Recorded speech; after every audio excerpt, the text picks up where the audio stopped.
Time Warner Audiobooks presents Angel on My Shoulder, written by Natalie Cole with Digby Deal, and read by Natalie Cole.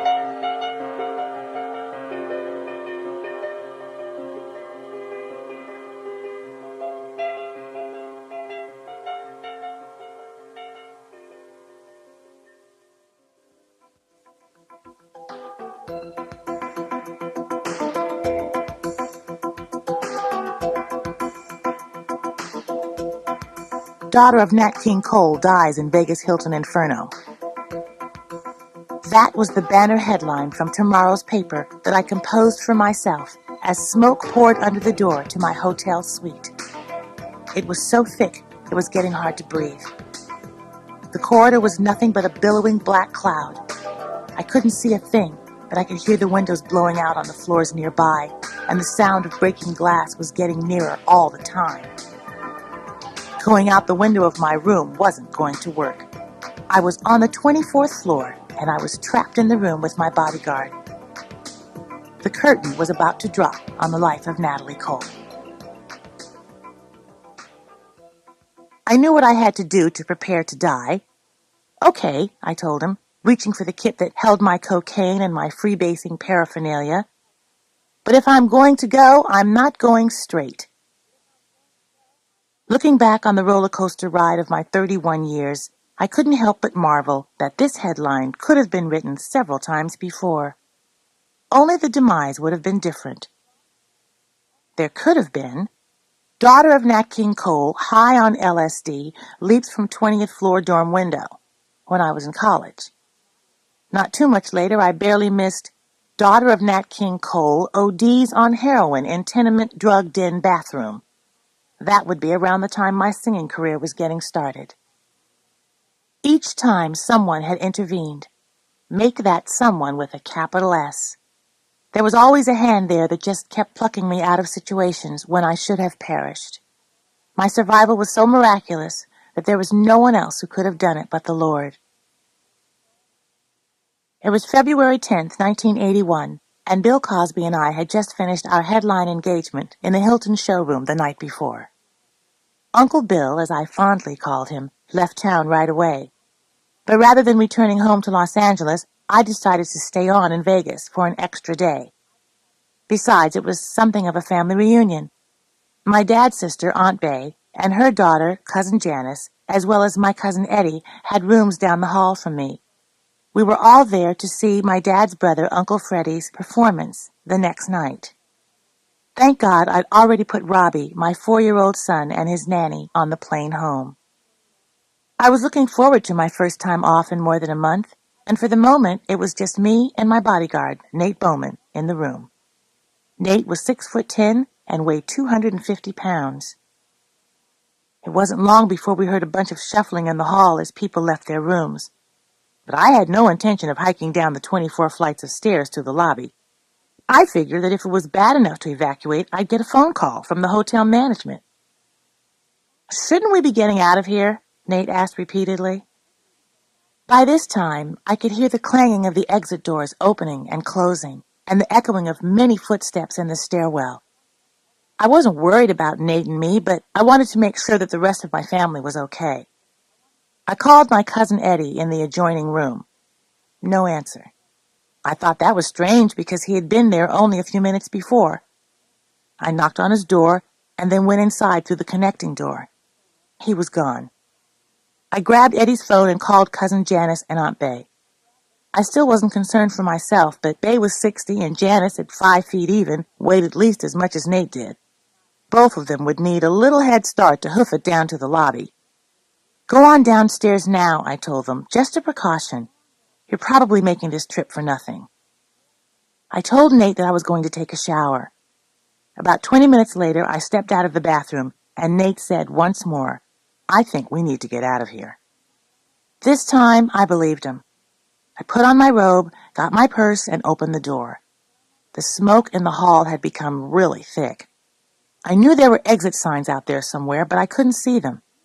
Except for the sound of breaking glass, there was also this eerie silence, like Nate and I were the only two people left on the entire floor. I quickly closed the door and got on the phone to the front desk. The fact that I could get through was reassuring, but I didn't like the idea that they'd forgotten us. "Now that you've evacuated everybody else," I said with a slight edge in my voice, "when are you going to come and get us?" The girl on the other end of the line didn't seem all that concerned.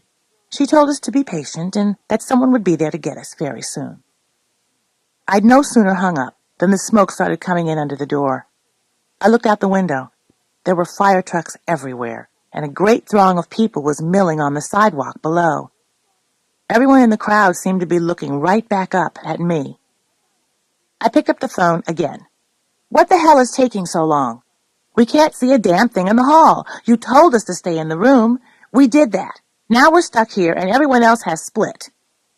As I slammed the receiver down, Nate began to panic. "Maybe we could tie all the bed sheets together and go out the window." The man was no longer thinking clearly. "We're 24 stories up and we've got maybe 7 stories worth of sheets," I said. "No way we're going down the side of the building. Grab the sheets and blankets. Towels, too. I've got another idea." We stripped the beds, dumped all the linens into the bathtub, and turned on the water. Then we got in the shower and wet ourselves down. As we emerged, the sprinklers and fire alarms finally went off in the hallway outside. By this time, the smoke was literally pouring in under the door. Somewhere in the back of my mind, I remembered that in case of fire, the best air was closest to the floor. We started setting out all the wet stuff on the carpet, and Nate and I both got down there horizontal. Immediately thereafter, I had cause to regret having gotten in the shower with him, even though we'd both been fully clothed. "Natalie, I love you," he began as he caressed me. "I've been in love with you since I started working for you. It looks bad, real bad. This is it. We ought to make love here and now because it's the last chance we're going to get." Testosterone. It, too, should be a controlled substance. "I'm flattered by the offer, but no thanks, Nate," I said. "If we're going to die, and it comes to a choice between having sex and getting high, I'd rather get high. If I'm going to go, I'm not going straight." So I fished my freebase kit out of my purse, everything I'd need. We got down on the sopping wet bed sheets, and Nate sat on the floor next to me with a look of pure disbelief. It was an utterly ridiculous scene. My horny bodyguard was sitting on the floor next to the bed, wanting to fly United into the hereafter, and I was down there under the coffee table about to smoke myself into kingdom come. At this point, I fully expected to die, and I began to look at my situation with a little broader perspective. It occurred to me that this had to be some kind of trial by fire, like in the Bible, and it also occurred to me that I was failing the test. As I prepared to light up, I made a bargain in my mind with the Lord. I said, "Now, Lord, if you let me take a hit off this pipe, then that means I'm finished. I'm going to get high, and then I'm going to die. I could be wrong, but Lord, I don't think that you mean for me to go this way. If you intend to save me one more time, don't let me take a hit. You're either going to save me, or I'm going to get so high, I'm not even going to feel the flames." I was putting the pipe to my lips when the door was blown off its hinges. I kid you not. Through the smoke appeared 2 archangels with wings on their backs and silvery faces. It was one of those God moments. The twin angel Gabriels then strode into the room.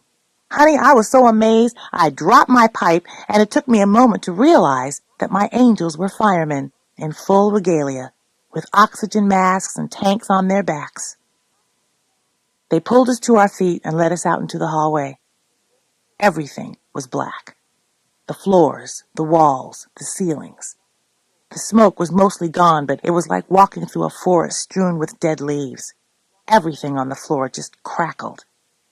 As the firemen led us to the stairwell going up to the roof, I broke away and headed down the crispy corridor. I had to know if Janice and Aunt Bay had made it out. When I went into their room, everything was charred. I just thanked God that I saw no bodies. The firemen were pulling me away just as I spotted Janice's Bible on the nightstand. It looked like she'd put it down only a minute or 2 before. It was in near perfect shape, just a little singed around the edges. I picked it up and allowed myself to be escorted to the roof.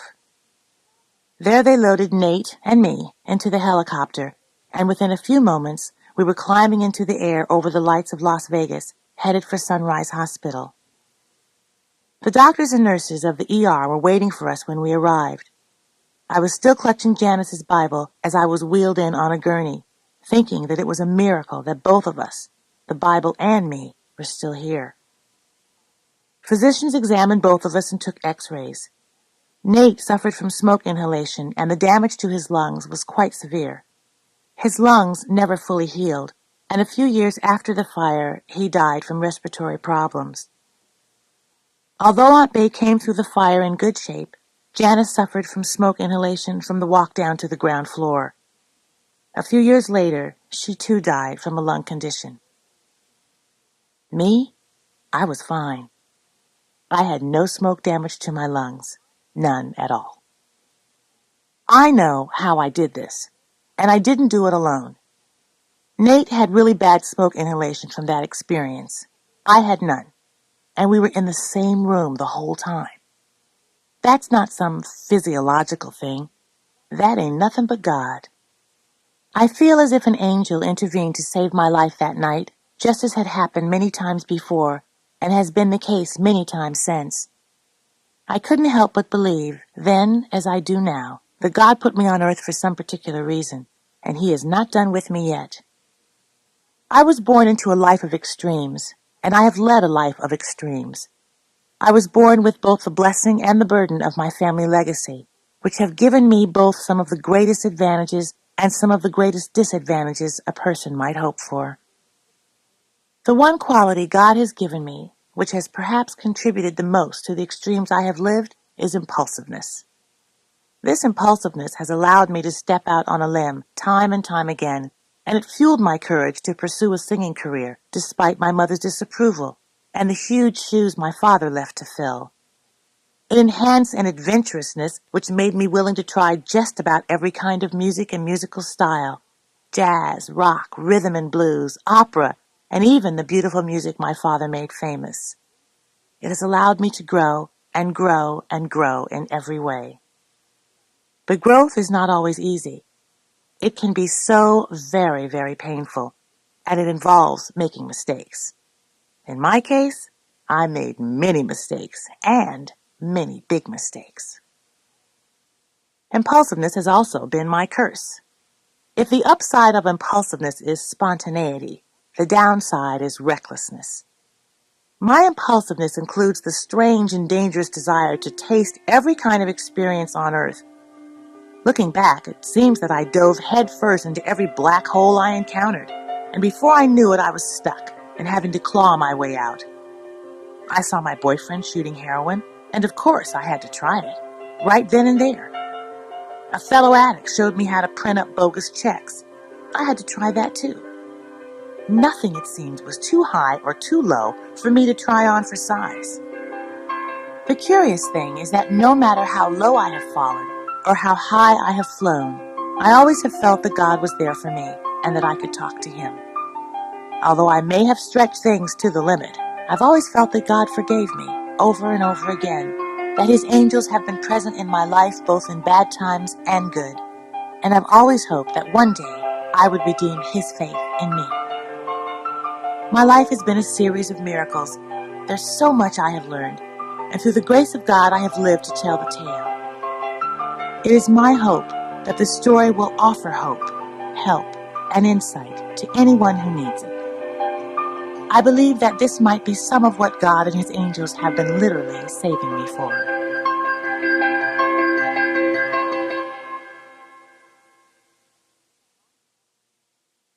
Singers are often asked about their musical influences. But when people ask me if my father sang for me as a child, they seem disappointed by the truth. He never sang us romantic ballads like Mona Lisa. He sang gibberish songs that gave us kids a bad case of the giggles, and crazy rhyme and sound songs like the ones I learned later at summer camp. These all had the kind of completely silly lyrics that children have loved forever.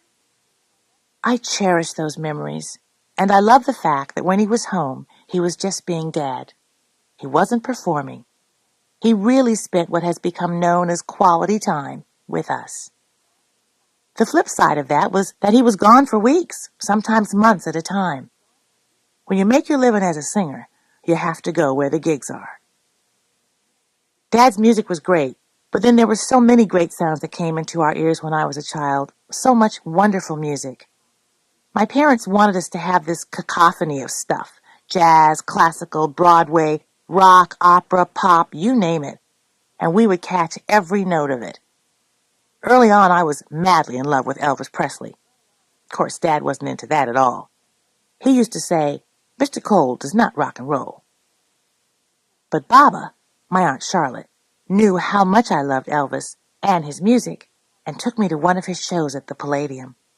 After that, I slept with the souvenir booklet from the concert under my pillow. Dad would bring home all kinds of music. He made a point of driving to a small record store in the poorest, blackest part of South Central Los Angeles, where he could purchase records by Moms Mabley, Red Fox, blues singers, and other performers who were only available on what they called race records that weren't sold in the regular record stores. Capitol often gave him copies of their latest releases, sometimes in the candid hope that he would like a song and record it himself. Capitol was the Beatles' first label, and I was a head-over-heels Beatles fan. I was the first on my block to have the Beatles album, and honey, it was one hell of a block. We lived at 401 South Muirfield Road in Hancock Park, one of the most exclusive neighborhoods of Los Angeles. This was where the Shells of Shell Oil lived, the Chandlers, who at that time owned the Los Angeles Times, the Vandekamps, the family that owned the Vons supermarket chain, and Governor Pat Brown and his family. Of course, it was also where the Los Angeles chapter of the John Birch Society held its meetings. How exclusive? So exclusive that the neighbors tried mightily to exclude my parents when they first bought the house in 1948. It was a mansion, by anyone's definition of the word. All brick, 12 rooms, 3 fireplaces, very East Coast looking, and just what my mother wanted. But there was one teensy problem. It seems that there was a restrictive covenant that went with the title to every house in Hancock Park, limiting ownership in the neighborhood to white folks who celebrated Christmas. Negroes, Jews, people of ethnic persuasions, and other undesirables were barred. When the Hancock Park Property Owners Association heard that my parents had bought it, they called a meeting. The neighbors graciously invited my father to attend, but only to inform him why he couldn't live there. They actually told my dad that they didn't want any undesirables moving in. "Neither do I," he responded in the oft-repeated family story, "and if I see any, I'll be sure to let you know." After a great deal of legal maneuvering and a letter from my mother to Eleanor Roosevelt about the unfairness of it all, and despite a couple of shots fired through the front windows and a sign hammered into the lawn that read "Nigger Heaven," my parents moved in. Well, there goes the neighborhood. All this was before I was born. By the time I arrived, the neighborhood had adjusted to us, more or less, but we were still the only black people for miles around. I was born Natalie Maria Cole at 6:07 p.m., dinner time, on February 6, 1950, at what was then called Cedars of Lebanon Hospital. I weighed in at 7 pounds 11 ounces. I was so cute. I was my parents' firstborn child, but I have an older sister, Carol, also known as Cookie, and that takes some explaining. My mother, Maria, had 2 sisters, Carol and Charlotte. Carol married and had a daughter, but died of tuberculosis in May of 1949. Since her husband had died the year before, my parents adopted 4-year-old Cookie and brought her home to Hancock Park right about the time my mother realized she was pregnant with me. After I was born, her other sister, my Aunt Charlotte, also came to Los Angeles and was very instrumental in raising us. Cookie and I called her Baba. A singer and poet, Baba was the free spirit on my mother's side of the family. Since Mom traveled so much with Dad, Baba was like a mom to us when we were growing up. Mom and Dad took Cookie into their hearts as well as their home, and the 2 of us were truly raised as sisters. We were pals, but we were different in many ways. She was the little lady, and I was the tomboy. Even though they nicknamed me Sweetie, I wasn't altogether an easy kid. I didn't consider myself particularly rebellious, but if you asked my mom, she would probably say that I was very independent. Independent and sassy, and my own person. That's me. Early on, if you compared my behavior to my sister's, I was the one who would challenge my mother, and that was something you just didn't do, especially in the era we were brought up in. I had a happy childhood in the sense of creature comforts. Cookie and I were indulged with pretty clothes, ice skating lessons, horseback riding lessons, piano lessons, and all the trappings befitting a cultured household. This came from my mother's side of the family, specifically from my great-aunt Lala. Great-aunt Lala was Dr. Charlotte Hawkins Brown, and she was somebody. The granddaughter of slaves, Lala founded the Palmer Memorial Institute, one of the first prep schools for African Americans in Sedalia, North Carolina. The school was named for her friend and patron, Alice Freeman Palmer, the first woman president of Wellesley College. By the time she died in 1961, Charlotte Hawkins Brown was a nationally recognized educator, lecturer, and religious leader. She was a friend and colleague of Eleanor Roosevelt, Langston Hughes, W.E.B. Du Bois, and Booker T. Washington. Mom and Baba attended Palmer and stayed with Aunt Lala at her home. When the Hancock Park neighbors didn't want my family to move in, my mother wrote to Eleanor Roosevelt because Mrs. Roosevelt had been a familiar visitor to Aunt Lala's home. Great-Aunt Lala was also the author of a book on etiquette, The Correct Thing, and she was a powerful influence on my mother's thinking about manners, proper dress, social status, education, and general behavior. As soon as I learned how to read, I devoured books like a lunatic. We had a set of the Childcraft books in our library when I was a child, and I loved browsing in them. My favorites were the poetry volumes. I would read those poems hour after hour. I even wrote my own poetry sometimes. I loved to sit at that piano and take those little poems and take my Childcraft books and try to make a melody, even if it was always the same. That's where a little bit of the desire was planted in me to write songs. My childhood wasn't all music. I loved being outdoors. I was a bit of a prankster, and I was also a daredevil. There was this hill in our neighborhood that I would go down on my roller skates. I would be terrified every time, but I'd do it anyway. After that, I was into roller coasters, loop-de-loops, upside-downs, and all that other kind of stuff. Over the years, I think I've tried to hit every roller coaster in the country. Even though I loved to perform and sing throughout my childhood, singing was not something I dreamed of doing as a grown-up. To me, the point of singing was to get attention, especially Dad's attention. The first time I ever saw my father perform was at the Hollywood Bowl. Even at the age of 7, I could not fail to be impressed. He loved what he did and was very good at it, and he had an electrifying effect on the audience. That is where my basic knowledge of performing comes from. I think my dad encouraged me by example rather than by words. Dad was born Nathaniel Adams Coles on St. Patrick's Day, March 17, 1919, in Montgomery, Alabama. He dropped the S from the end of his last name when he got into the music business. Having grown up in my father's shadow as the daughter of Nat King Cole, it's strange to think that today there are many who don't really know who he was. Having started out as a jazz singer and pianist in the 1940s, he was one of the first black artists to appeal to white audiences. That popularity meant that he was in great demand as a concert performer and spent a great deal of time on the road. By the 1950s and early 1960s, as I was growing up, my father had become one of the most popular singers of his day, and his songs regularly hit the Billboard Top 10. Mona Lisa, Unforgettable, and Nature Boy were just some of his biggest hits. Dad's upbringing couldn't have been more different from my mom's. There were no somebodies in his family. His father, Edward, was a poor Baptist preacher who moved the family to Chicago in the 1920s. His mother, Perlina, was a preacher's wife. Dad had 3 brothers, Eddie, Freddie, and Ike, and 2 sisters, Evelyn and Eddie Mae. The family never had a lot of money, even after they moved north, and they were not cultured. They were very devout. Dad's parents didn't want him to be a secular musician at all. They wanted him to stay in church and play the organ. My Uncle Freddie told me that when they refused to get him a piano, Dad painted the 88 black and white keys of a piano keyboard on the windowsill to practice. For someone who grew up like Dad, from a social standpoint, my mother was a great catch.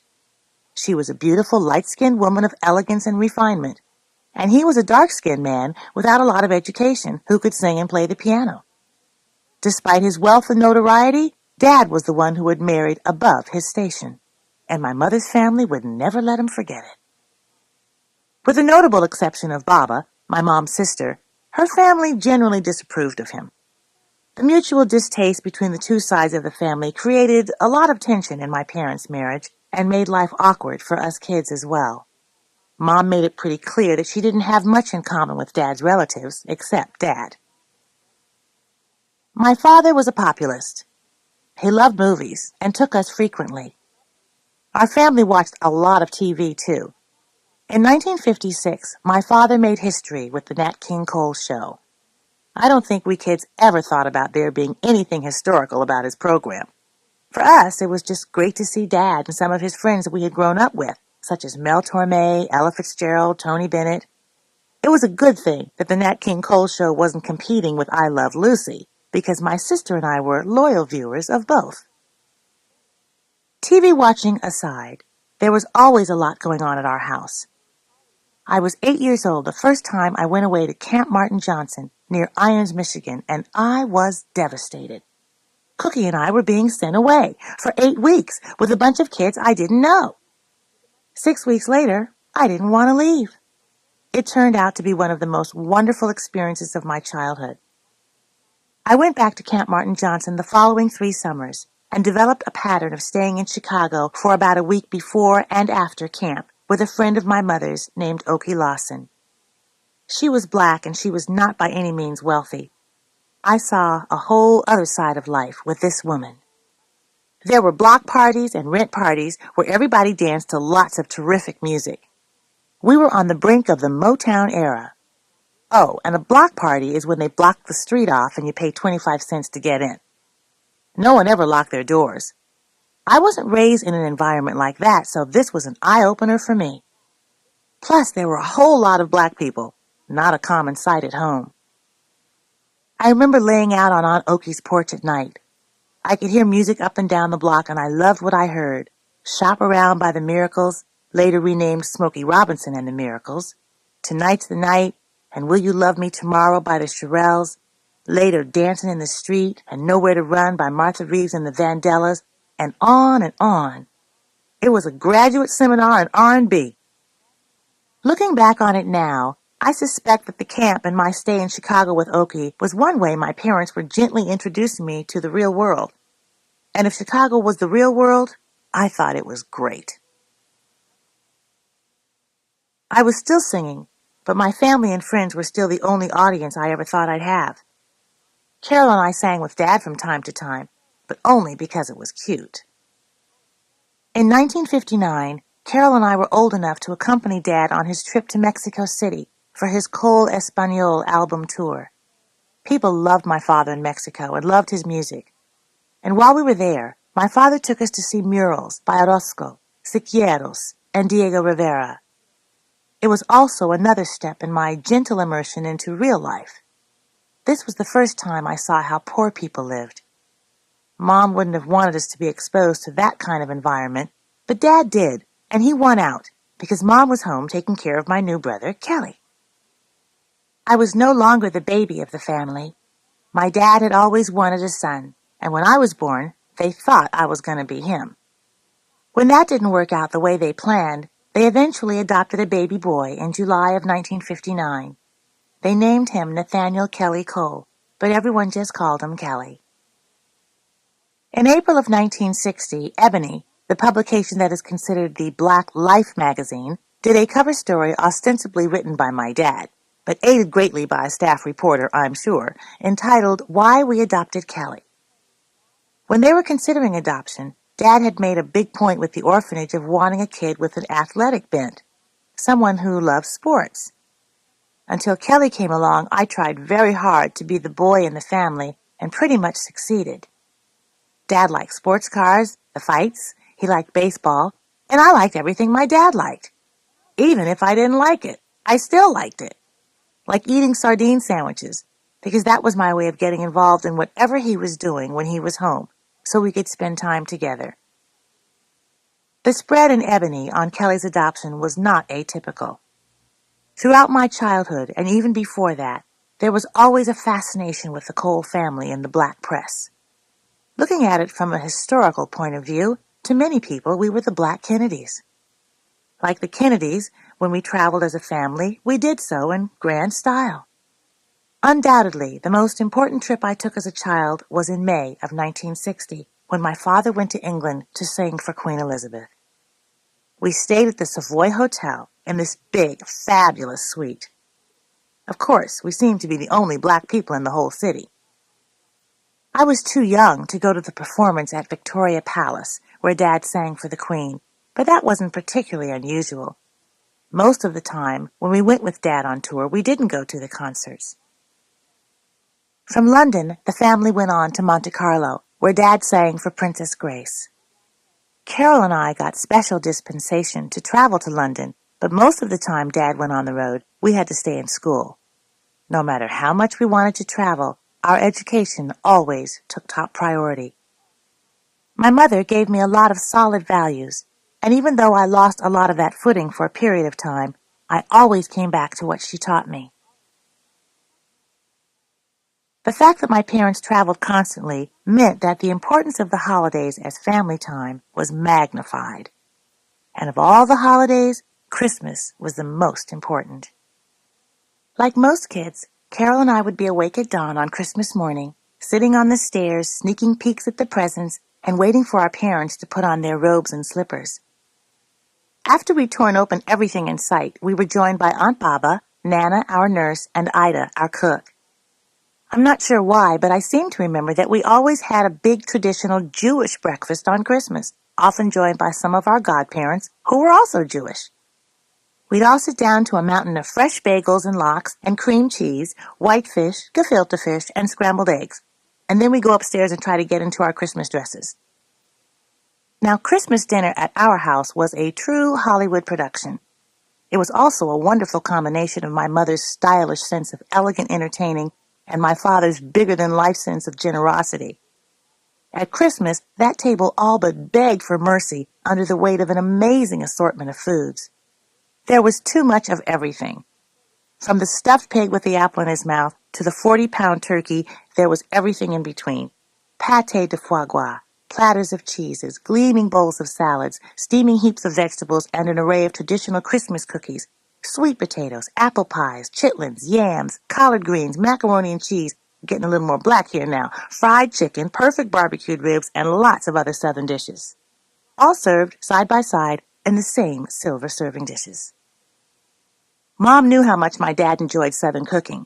Sweet potato pie was his absolute favorite, and she presented soul food the same way as she presented traditional Christmas fare. No big deal. That dinner was a telling statement about my family, about our eclectic taste, and the variety of our friends. Some of my mom and dad's holiday parties might include Louis Armstrong, Peggy Lee, Frank Sinatra, Ella Fitzgerald, Lena Horne, Danny Thomas, Nancy Wilson, Mel Torme, Rosemary Clooney, Pearl Bailey, and Sammy Davis Jr. As children, we were simply introduced to Auntie Ella or Uncle Frank. But all too soon after New Year's, Carol and I would see the trunks and the bags come out, and we knew that Mom and Dad were going to go on the road again. It was a given that my mother traveled with Dad as often as she could. It may have preserved their marriage, but it was painful for us kids. Early in 1961, my mother made an astonishing announcement. At the age of 38, she was once again pregnant. I was appalled. I was just starting to get used to the idea when the news got worse, at least from an 11-year-old point of view. We were all at dinner, and over dessert, Mom announced that she'd been to the obstetrician. Everything was fine, but she wasn't just pregnant. She was double pregnant. She was expecting twins. My father pushed his chair back, said not a word, and walked out of the dining room. I can imagine that he fainted not long after. But Casey and Timolyn were born on the 26th of September, and when they brought those baby girls home, I was in heaven. I had 2 real-life dolls to play with. Cookie was older, still at home, but really beginning to live her own life, which let me be the big sister. Meanwhile, Kelly was a toddler and into everything, and Cookie's teenage hormones were in full bloom. In the midst of all this domestic upheaval, my dad was struggling to bring a musical to Broadway. It was called at various times Wild as Love, I'm With You, The Wandering Man, and at one point, The Merry Young World of Nat King Cole. By the summer of 1961, he had revamped the show extensively and wanted to give it some out-of-town tryouts in Southern California. I told him that I wanted to be in the show with him. He agreed to let me audition for him and some of his production people. Either he took pity on my youthful ambition, or he thought I had some talent, or both.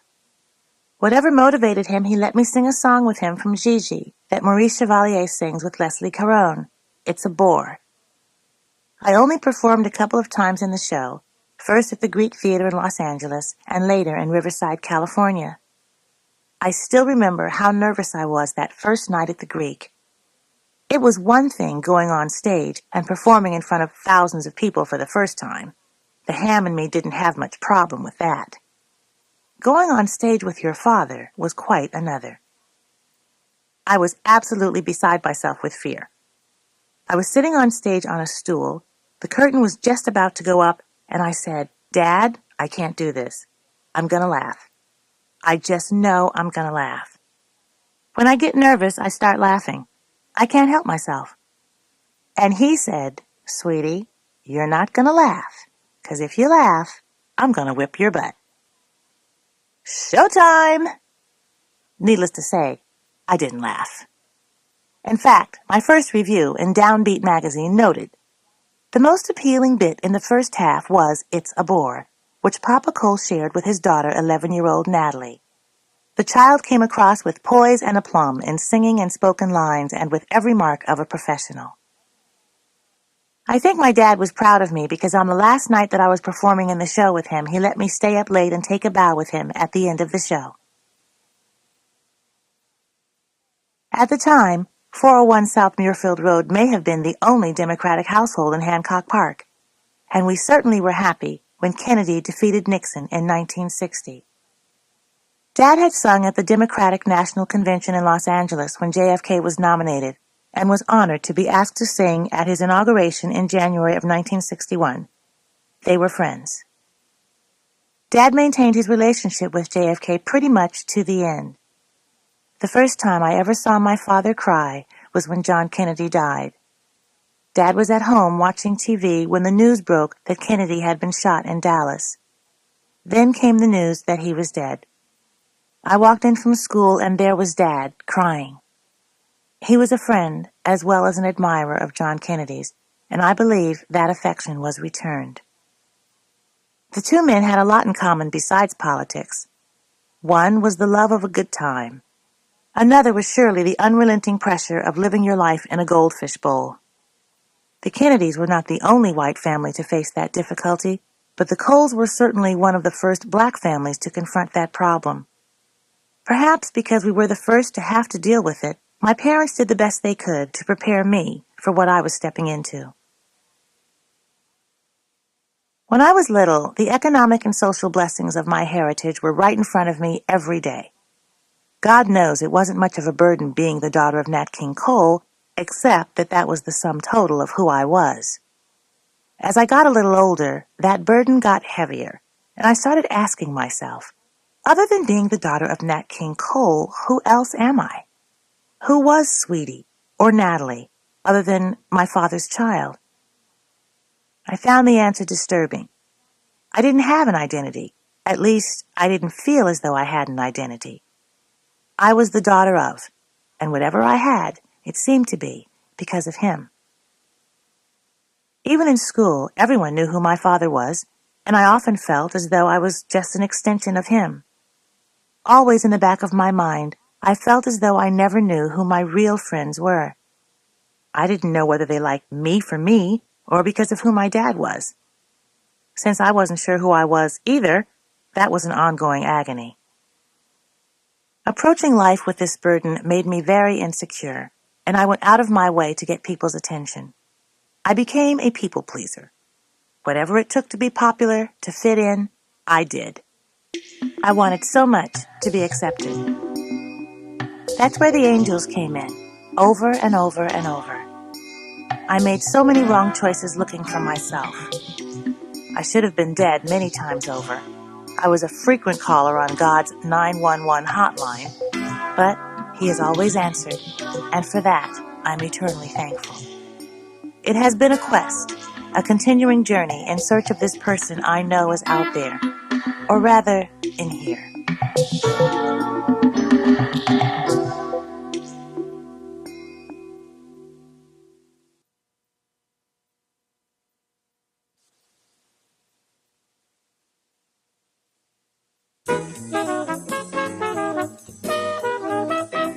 The last time I saw my father relaxed and happy, as I knew and loved him all my childhood, was September of 1964, when he took me to register for my freshman year at the Northfield School for Girls in Northfield, Massachusetts. When we arrived there for registration, his presence nearly caused a riot. As always, he good-naturedly signed autographs and talked to the girls who would be my schoolmates. Then he took me into the administration building where the headmaster, Mr. Edmund S. Meany, Jr., greeted him privately. Dad helped me to get settled, and then, with a hug and a kiss, and a "Bye, sweetie, see you at Christmas," he was gone. What was a young black girl from Los Angeles doing at a prep school in a small Massachusetts town? The answer has something to do with my mother's passion for education, and even more to do with Great Aunt Lala. When Lala founded the Palmer Memorial Institute in Sedalia, North Carolina, she based it on many of the same principles as the Northfield Seminary for Young Ladies. Lala's niece and namesake, Charlotte Hawkins, my Aunt Baba, was a Northfield graduate, class of 1938. There weren't many black girls at Northfield, and there were no black teachers, but I didn't think that was a big deal at the time. We moved in rarefied company back in Los Angeles, and often as not, we were the only black anything wherever we went. But I had a strong commitment to making my parents proud of me, so I buckled down and I worked hard. Even so, I had a rough time academically. Classes here were much harder than what I'd been used to. When I arrived home, I found that Christmas was going to be very different this year. In fact, Christmas would never be the same. When I saw Dad, there was no mistaking his singular voice, but otherwise I might not have recognized him. He'd lost a lot of weight and looked ancient and skeletal. I was numb with fear when I realized that this person in front of me was literally a shadow of my father. He had lung cancer, the poisoned legacy of a lifetime of smoking. I don't remember whether he spoke or we hugged or what happened, but I knew that he was dying. I was pretty foggy with my own pain. My mother hadn't prepared me for this development, probably because she was having trouble herself coming to grips with what was happening to him. I don't remember the rest of that Christmas. Our house, which always rang with music day and night, was silent. I was torn between wanting to run back to school because it was so painful for me to be home and not wanting to leave at all.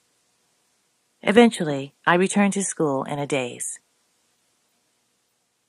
On the 15th of February, somebody came into my first period biology lab and said that I was wanted back at my dormitory. I hated biology, and on most days I would have welcomed any excuse to get out of that wretched lab. But this particular time, it just didn't feel right. When I got back to the dorm, our house mother was waiting for me. As soon as I walked in and saw her face, I knew something was seriously wrong. Her eyes were a bright cornflower blue, and they were brimming with tears. She talked in a whisper all the time, but at first she couldn't say a word. She didn't have to. I felt really bad for Mrs. Trask. She was such a sweet lady. I felt very sad that she had to deliver this news. I knew what she was going to say. It's horrible for anyone to break this kind of news to a child, worse yet, for a person who's not family. It was a difficult, painful situation. It's always very bizarre when you try to think back on events like this. What's astonishing is that I didn't cry. I just went to my room and started packing. Headmaster Meany and his wife drove me to Bradley Field Airport in Hartford, Connecticut, and put me on a plane for Los Angeles. We landed at about 6 o'clock that evening. Cookie met me at the airport and took me home. The whole thing was surreal. I was floating through a world I knew so well, but everything was different. I'd held back the tears all the way from Massachusetts, but when I saw my mother standing there in black, I broke down. I don't know how long I cried. The next day, Cookie and I went to the Angelus funeral home to view the body. They showed us into this rather large viewing room where Dad was lying in a casket with the lid open. The two of us were just looking at each other, trying to absorb all that had happened, when we heard this remarkable sound. You see, Dad had this funny habit of often seeming distracted when you would speak with him. You never knew if he was really listening because he might not respond until maybe 5 minutes later. He heard you, but he didn't hear you. 5 minutes later, he'd look at you and go, "Huh?" Just, "Huh." That was it. Well, while Cookie and I were sitting in this cold, empty room, both of us swear we heard Dad say, "Huh," at the same time. We'd been talking back and forth a little, kind of whispering, but there was a moment of quiet, and from somewhere in the area where that coffin was, there was definitely a sound that was unmistakably Dad's familiar, "Huh?" Every time my sister and I think about it, we just crack up, because it seems so wonderful and so silly. I'm really glad Cookie was there with me, because otherwise I would have doubted my sanity. Maybe it was a sound projected from outside the room. Maybe the coffin shifted a little bit on the table. Or maybe God just said, "Let's give these little girls something to carry with them in their lives, something that is just for them." Well, we went running out of the room yelling, "Daddy spoke! He said something!" We weren't such little kids, actually. My sister was 20 and I was 15. But under circumstances like that, you're not exactly yourself, which is why the adults totally ignored us. To this day, we both swear we heard it, and I'll die saying I heard it. That's exactly what I think God would want us to remember, and I think Dad might even want us to remember. In that moment, in the midst of all that darkness, there was a little moment of lightness, and it was so much like him. A few days later was my father's funeral, and it's another blur in my memory. What I do remember is that it was held at the beautiful St. James Episcopal Church that we all attended on Wilshire at St. Andrew's Place in Los Angeles. As we arrived, I remember seeing thousands of people, I mean thousands of people, waiting outside the church and lining the sidewalks along Wilshire Boulevard. More than 400 friends and colleagues were inside. I barely recall seeing anyone, but I was told that the mourners included Steve Allen, Count Basie, Jack Benny, Governor Pat Brown, George Burns, Billy Daniels, Sammy Davis Jr., Robert Kennedy, Johnny Mathis, Nelson Riddle, Frank Sinatra, Danny Thomas, and many, many other wonderful people. Since that day, my family has never been the same. My father is buried in Forest Lawn Cemetery, but I haven't been back to the grave since the day of the funeral. Because I carry him in my heart, I don't have to go to a physical place. I adored my father. He had a sweetness and a gentleness that most men either lack or are afraid to show. He wore his fame comfortably. It didn't impress or change him. My father gave me a joyous, secure childhood, a rich legacy of music, and a powerful support of love that has lighted my way through even the darkest moments of my life. But the fact that I never got to say goodbye, never got to tell him one last time how much I loved him, ate at me for years to come. I remember pleading with my mother about not returning to Northfield. I could see my family falling apart, and I felt suddenly alone and unprotected. A part of my life was over, and had been buried right along with my father. Mom told me, "You have to go back. I'll be fine," which was a lie, of course. My mother was shattered. The center of our world had fallen out. The person who had been our glue was gone. Our family just fragmented into little pieces. By then, Cookie was already on her own.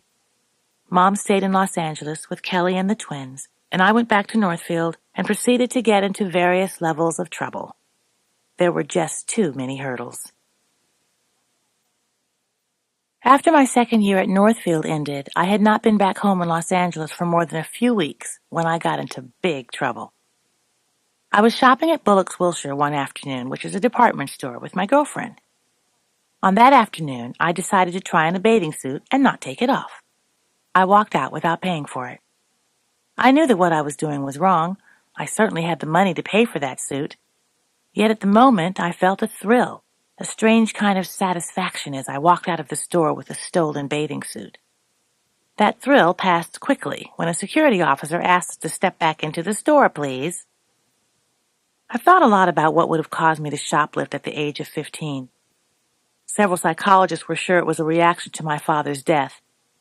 There's no doubt that I was almost mad at my dad for dying. I did miss him terribly. But the shoplifting was more acting out at my mother than a reaction to my father's death.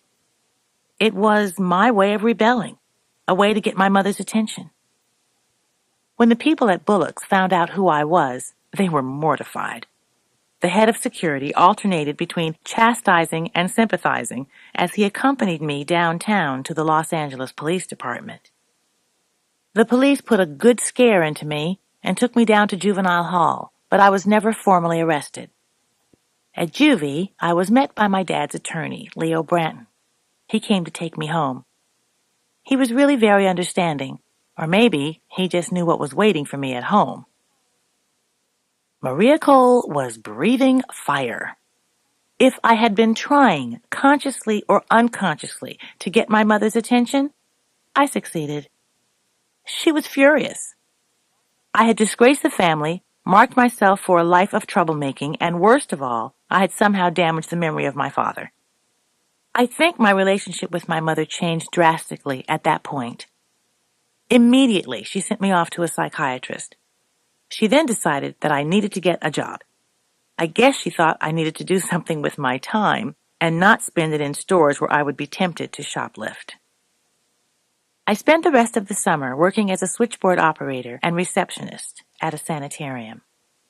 The owner was a friend of my mother's, so she gave me a job. I was making $1.10 an hour. Boy, have times changed. That's where I learned the old work ethic. I was a dynamo at that switchboard, and I was proud of earning my own money. Although it started out as a punishment for getting into trouble, my job turned out to be a good thing. My mother also decided that I should come back to Los Angeles to finish high school after my sophomore year at Northfield, which was fine by me. That September, she enrolled me at the Buckley School in Sherman Oaks, one of the most prestigious prep schools in the Los Angeles area. Hallelujah! I was out of the nunnery. Undoubtedly, she did this because she wanted to keep a watchful eye on my activities, but I didn't care. I was just happy to be home with the twins and my brother Kelly. I loved being back in my own room and being the big sister. After Mom got over being upset about the shoplifting, she and I were okay. She was helpful in allowing me to be a little more independent. I was now 16, and I learned to drive and soon began to take our Chevrolet Impala to school. At Buckley, there were few other blacks, but it was co-ed, and I certainly wasn't the only daughter of someone famous. Walt Disney's grandchildren, Phyllis Diller's son, Perry, Dick Van Dyke's sons, we all had a lot of common ground. For the first time, I felt as though I really fit in, and I liked it. I had a lot of friends, and I was dating one of the hottest guys in the area, a handsome young black man named Eric from Loyola High. Eric was my first serious, steady boyfriend and my first sexual experience. On the fateful day, Eric picked me up from school in his white Mustang with the black convertible top. He always kept a little Jack Daniels in the glove compartment, and I think we probably had a little nip for courage. His parents weren't home, so we went to his house and up to his room and got into it after a little awkwardness. Things were going along quite romantically when an unmistakable, unforgettable voice began to sing on the radio. It was my father. Eric and I both freaked. It was as though my dad was there, knocking on the door. I don't even remember the song, but it was definitely him, and we both felt his presence. It was weird, but I'm happy to say that Eric and I got over it and resumed our activities to different musical accompaniment. I'm also happy to say that it was a wonderful experience, and I'm grateful to Eric that it was. In addition to being gentle, considerate, and fun, Eric was also a good student and an inspiration for lots of study sessions. Sometimes we would stay up all night studying for tests, and maybe a little hanky-panky. Hey, I was 17. We occasionally took a Dexedrine to study. Uppers, like Dex, are not a high. It just keeps your ass awake so you can read all that stuff. But this was 1967, my junior year, and the entire universe was getting high. In 1967, smoking a joint was not considered a big deal by anyone under the age of 30, and I was very curious about the experience. Exclusive, conservative, preppy Buckley was also where I discovered marijuana. After I graduated from Buckley, Mom and I sat down to decide about where I should go to college. Together, we chose the University of Massachusetts at Amherst. There was never any question that I was going to go to college, somewhere. Education was always number one in our house, absolutely number one. UMass was a rather progressive, even a bit confrontational institution, located in a gorgeous woodsy setting near the small historic town of Amherst. I'm not sure my mother was quite ready for the discoveries I was about to make there in the next few years. We were the first university to protest against the Vietnam War, and I was proud of that. UMass was truly the first melting pot environment that I experienced. In 1969, it was already beginning to be one of the more diversified student bodies in the Northeast, and UMass encouraged independent thinking. When I showed up, I was a mildly hippie-ish Californian. I was always a good dresser, always sharp. I just thought I was the cutest thing. I was making a fashion statement, but it wasn't saying I was black. At that point, I don't think I knew what black really was. As I was walking back to my dorm one morning, a tall, dark-skinned young man approached me wearing traditional African attire and sandals. The contrast between how he was dressed and how I was dressed could not have been more pronounced. He introduced himself as Abdullah something or other, swept his eyes over me from head to toe with disdain, and pronounced, "Sister, you need to get yourself together and you need to learn about your blackness." He was all in my face about how I wasn't black enough. I couldn't believe the way he talked to me. Part of me wanted to shout, "Don't you know who I am?" But that was exactly the problem. He knew precisely who I was, the daughter of. He was actually from Boston, but when I saw him in all his radiant blackness, with his deep, resonant, Afro-accented voice, you sure could have fooled me. At that moment, he had the commanding demeanor of an African tribal leader. I was intrigued and intimidated. His tone softened. "We want to welcome you, my black sister, my beautiful black sister," he said. Now I was intrigued and intimidated and charmed. Abdullah handed me a stack of books and pamphlets and proceeded to give me a recruitment rap for the Black Student Union. He told me that there was going to be a meeting that night in the basement of one of the campus buildings. "You need to come down and meet your black brothers and sisters and get acquainted," he urged. "We know who you are, and you should know us." He left hanging in the air the not-too-subtle suggestion that perhaps because I was the daughter of, I thought I was too good for other black folks.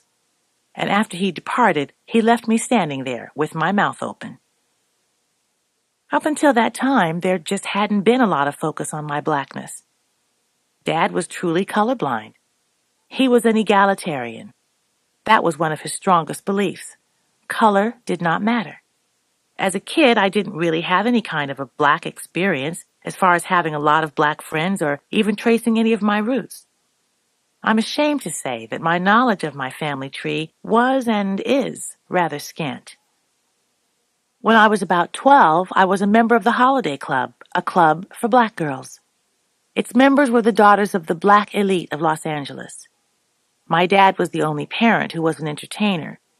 The other girls' fathers were doctors, lawyers, professionals, so it was kind of a snooty club, but it was fun for kids too. There were about a dozen members, and that was about as many black friends my own age as I was around at any given time. Other than that, I didn't have many black friends. How could I? There were maybe 6 black girls at Northfield. It was the same thing at Buckley. Cookie used to joke that we pretty much integrated any school we went to the moment we stepped on campus. The meeting was already going when I arrived, and everyone turned to look at me as I walked in. I felt very out of place, and the room was packed. It seemed as though the entire black population of UMass was in that basement. Hell, they probably were. An articulate young guy who looked a little like Huey Newton was addressing the crowd, and as I stumbled around in the dim light of the audience trying to find a vacant chair, he stopped in mid-sentence to acknowledge me in a warm, genuine manner. "Welcome, sister." I felt 400 eyeballs upon me and tried to make myself smaller as I nodded and sat down. The speaker talked about his ideas for a Black Studies program and the need for more black faculty members.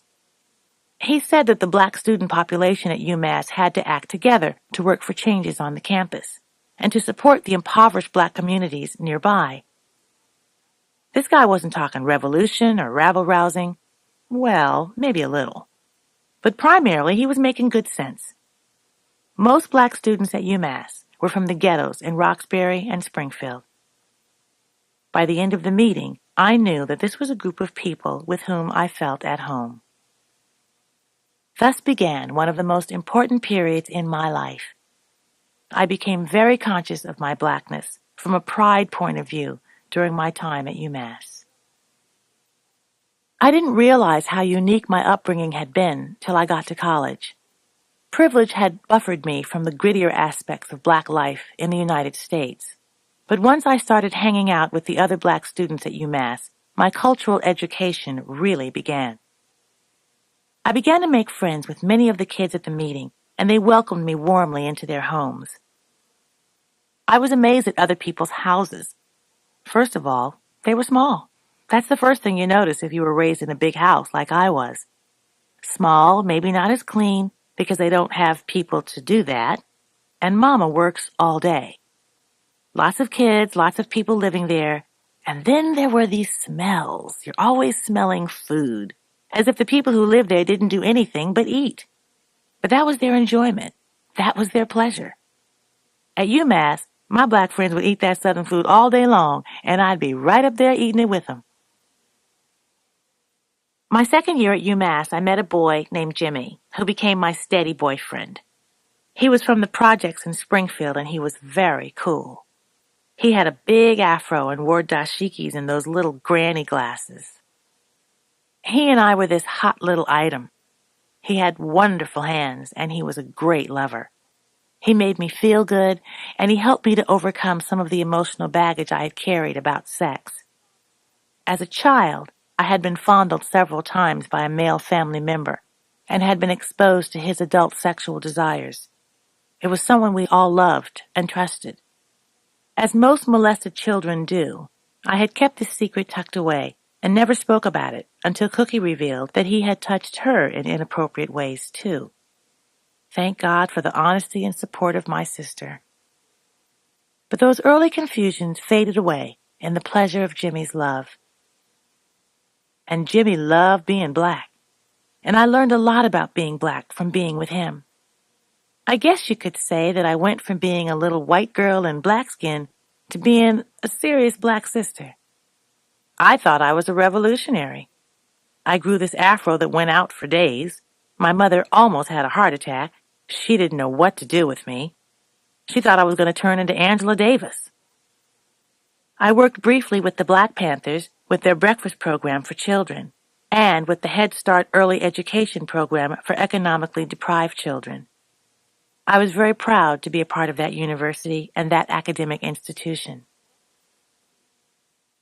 The social side was good, too. I was a partying fool. Jimmy and I loved to party. We smoked marijuana and drank Harvey Wallbangers. That's orange juice, vodka, and Galliano liqueur, which were all the rage at the time. When I was a sophomore, I was encouraged to run for Carnival Queen. Winter Carnival is still a huge event at UMass, a little like the Rose Parade, and the Queen presides over the parade. A good girlfriend of mine who was white won, but I was first runner-up. Me. Not bad. So I was on the float with her, the first black girl ever to place in the Carnival Queen competition. For our carnival concert that night, Bill Cosby was our MC. He started telling me how he knew my dad, and we remained friends ever since. I also began to sing, but just a little. A friend of mine named Eddie Peterson had a group that he was singing with. On this particular weekend, he got strep throat, and he asked me if I would rehearse with his band. The guys in the band went into one of the rec rooms in the student union and closed the door. After they set up, we just started messing around. The student union was this big complex, and there were always lots of people milling around. People passing by would stick their heads into the room while we were playing. By then, everyone knew I could sing, but no one knew I could really sing. I'm not sure I did either. That afternoon, I belted out everything from On a Clear Day to Proud Mary. I was having a great time. The next thing I knew, the room had filled up with people sitting on the floor listening to us jam. Afterwards, all my friends gathered around me and said, "Girl, you ought to sing. You really are good." It was the first time anyone had ever suggested that I was cut out for a career in music, and the very thought of it scared the pants off me. I was worried about what my mother would think if she found out I'd been singing. I had majored in child psychology, and I thought I was serious about it. As happy as I was at UMass, I transferred to USC for the beginning of my junior year, fully intending to graduate from there. USC had a very fine psychology department, and I figured it would be a lot easier for me to get into their grad school if I did some time there. But once I got there, doing time was exactly what it felt like. USC was boring. I returned to UMass the summer of 1971, and it would prove to be a turning point in my life. Since the beginning of the fall semester was another couple of months away, I applied for a job at a restaurant called The Pub in the college town of Amherst. The owner's name was, get this, Jerry Jolly. His wife's name was Dolly. I'm not kidding. So he gives me an application to fill out, and he's reading over my shoulder. "Your name's Natalie Cole?" "Yeah." "You're the daughter of Nat King Cole?" "Yeah." "Well, don't you sing?" "Yeah, a little." "Well, you know," he says, "we're not doing anything with entertainment on the weekends, and it's summer, and it's kind of slow in here. You got a band? I'll give you a couple extra dollars to bring a band in here to sing." "Oh, okay." Well, I basically stole Eddie Peterson's band and brought them to the restaurant. We called ourselves Black Magic. It was one black girl and 4 white guys. Hysterical. The first night we played was the 4th of July. It dawned on me that this was the first time I was going to get paid for singing, and all I could think of was, my mother's going to kill me. I had spent the first couple of years in college fairly sober. A little marijuana, the usual college drinking parties and such. But when I got back to UMass as a senior, I got into LSD. I shared an off-campus apartment with Jamie, a pretty cafe au lait color young woman, very shapely and very cool, and very crazy. Jamie and I noticed funny odors coming from the next-door apartment late at night, and it turned out that our neighbor Marty was an enterprising chemistry major who was working his way through college by making LSD and other hallucinogenics on the side. Back then, the news was full of stories about kids who'd taken acid, tripped out, and basically fried their brains or worse. Was I worried? Nah. Marty was a true entrepreneur, offering a wide range of uppers and downers. He made acid, orange sunshine, yellow sunshine, Hawaiian sunshine, stars, window pane, all the stuff with the hip, catchy names. And we took it all. He kept it in the freezer, and Jamie and I would just help ourselves and go next door and get it. By early in my senior year, Black Magic had become a fixture at the pub. In very white Amherst in 1972, we were a curiosity as much as anything. 4 white musicians and a black chick singer. That alone made us a draw. Basically, we were a bar band, but we were tearing it up. In addition to our gig at the pub, we also worked at UMass itself, in the lounge attached to a restaurant called Top of the Campus in the Student Union building. Black Magic was pulling in maybe $600 or $800 to play weekends, and we split the money evenly among us. The first night I went out of control, I was actually on stage singing at the pub. I took some orange sunshine, or was it yellow sunshine? We were supposed to finish the set an hour before closing time, but by then I was Sunshine Superwoman. I was so zoned out that I just sang myself into a stupor. The guys in the band pretty much had to carry me off stage. After that, I fell into an exhausted heap. A more reasonable person might have given up on Marty's magic potions, but not me. I almost became a statistic one night on the 20th floor of one of the UMass high-rise dorms. I was so juiced up that I imagined if I launched myself out the window, I would actually float gently down to the ground. I was halfway out the window and spreading my wings when some friends hauled me back into the building. It was just God's grace that they grabbed me, because that would have been the end of me right there. People often ask me why I got into drugs. I think the drugs were just waiting to happen, a culmination of not having resolved things in my life. The times were crazy. America was reeling. The period when I was in college was one of the most turbulent in our history. I arrived as a freshman just a couple of months after the assassinations of Martin Luther King and Bobby Kennedy, and mere weeks after the police riot at the Democratic Convention in Chicago. I got my UMass diploma right as a bunch of Cubans were arrested breaking into Democratic National Headquarters at the Watergate Hotel. In between were the Black Power salute at the Mexico City Olympics, 400,000 kids in the mud at Woodstock, 4 dead in Ohio at Kent State, the trial of the Chicago 7, the Manson murders, the Pentagon Papers, and a guy who walked on the moon. It's a lot to wrap your brain around, straight or loaded. I was still singing with Black Magic at the pub when I met my first agent, a guy named Dick Booth from Fairfield, Connecticut. By the time I got my degree, he already had jobs lined up for me. We were booked around New England, mostly in Connecticut and Massachusetts. I still wasn't serious about singing as a career. I told myself I'd do this for the summer, just to sock a little money away before going to grad school in the fall. One of our first engagements was at a restaurant in Greenfield, Massachusetts. As we pulled up to the place, I saw that they had put out a tiny billboard that said, "Appearing tonight, Nat King Cole's daughter." Hello? I mean, not even my own name, just the daughter of. I was furious.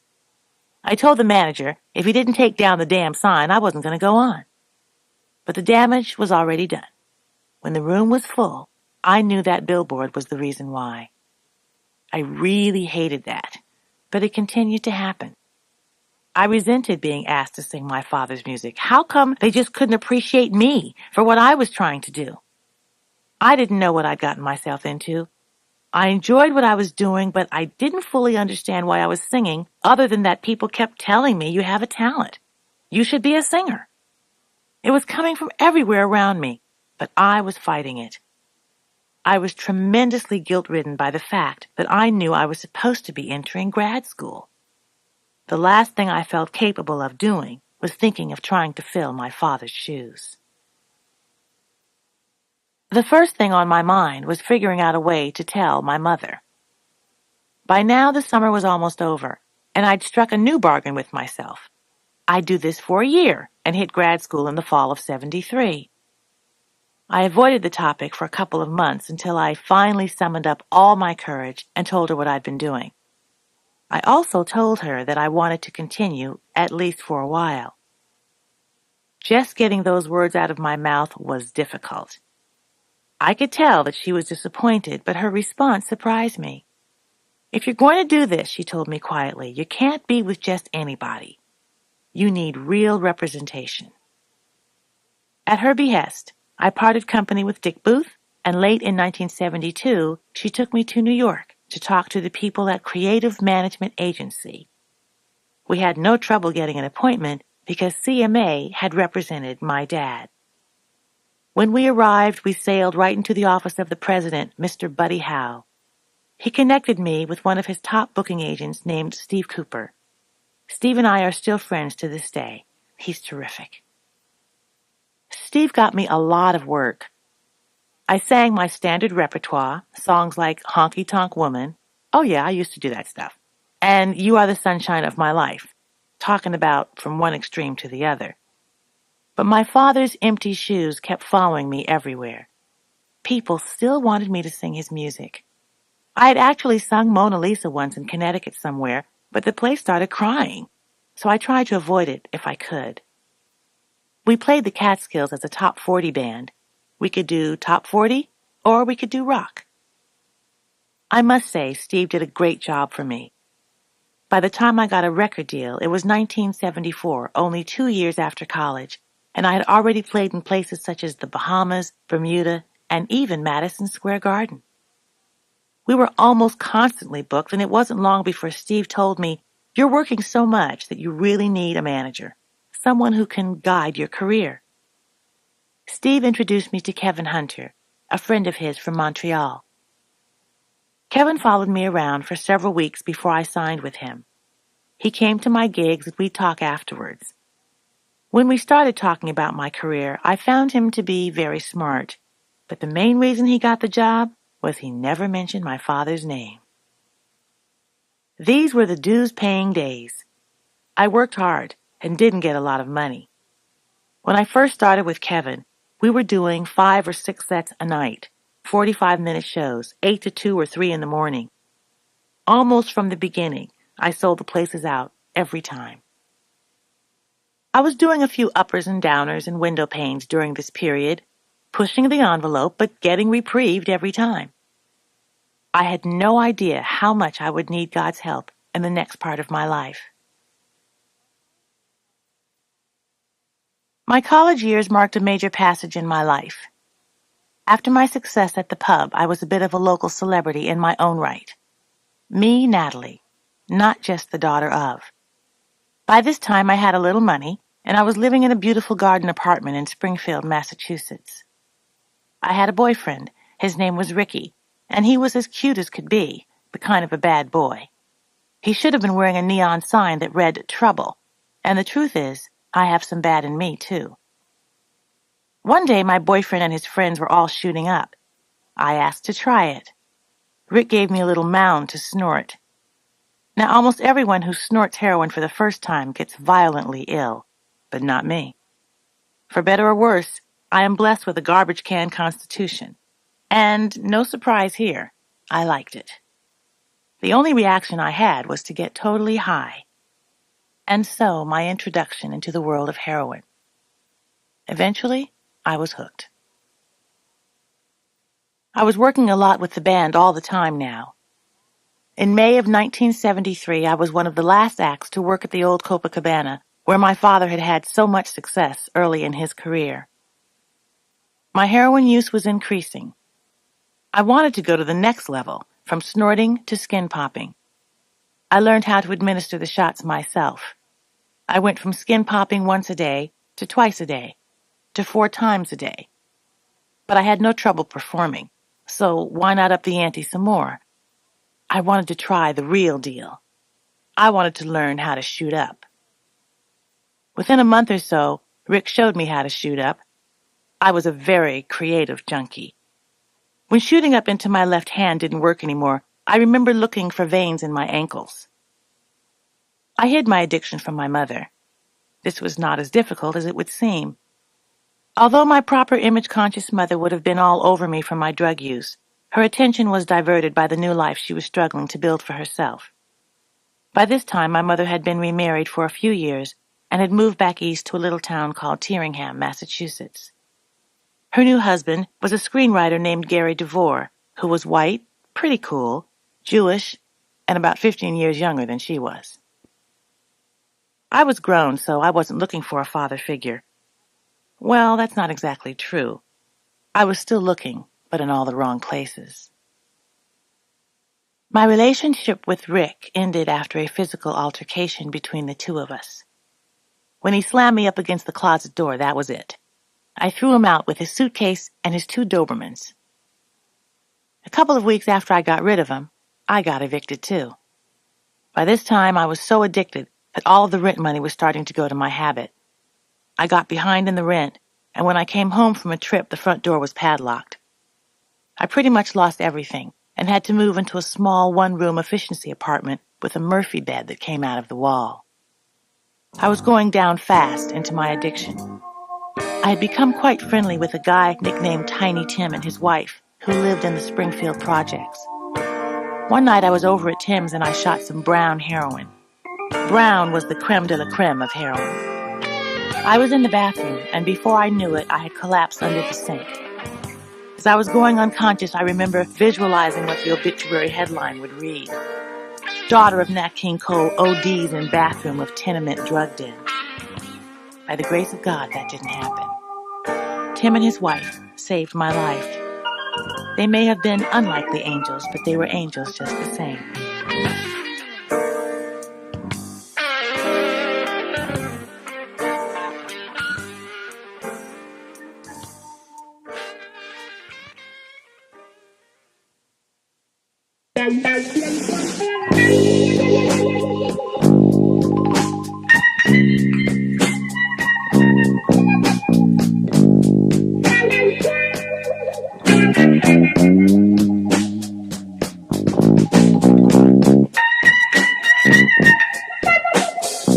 Tiny Tim was just one of a collection of new pals.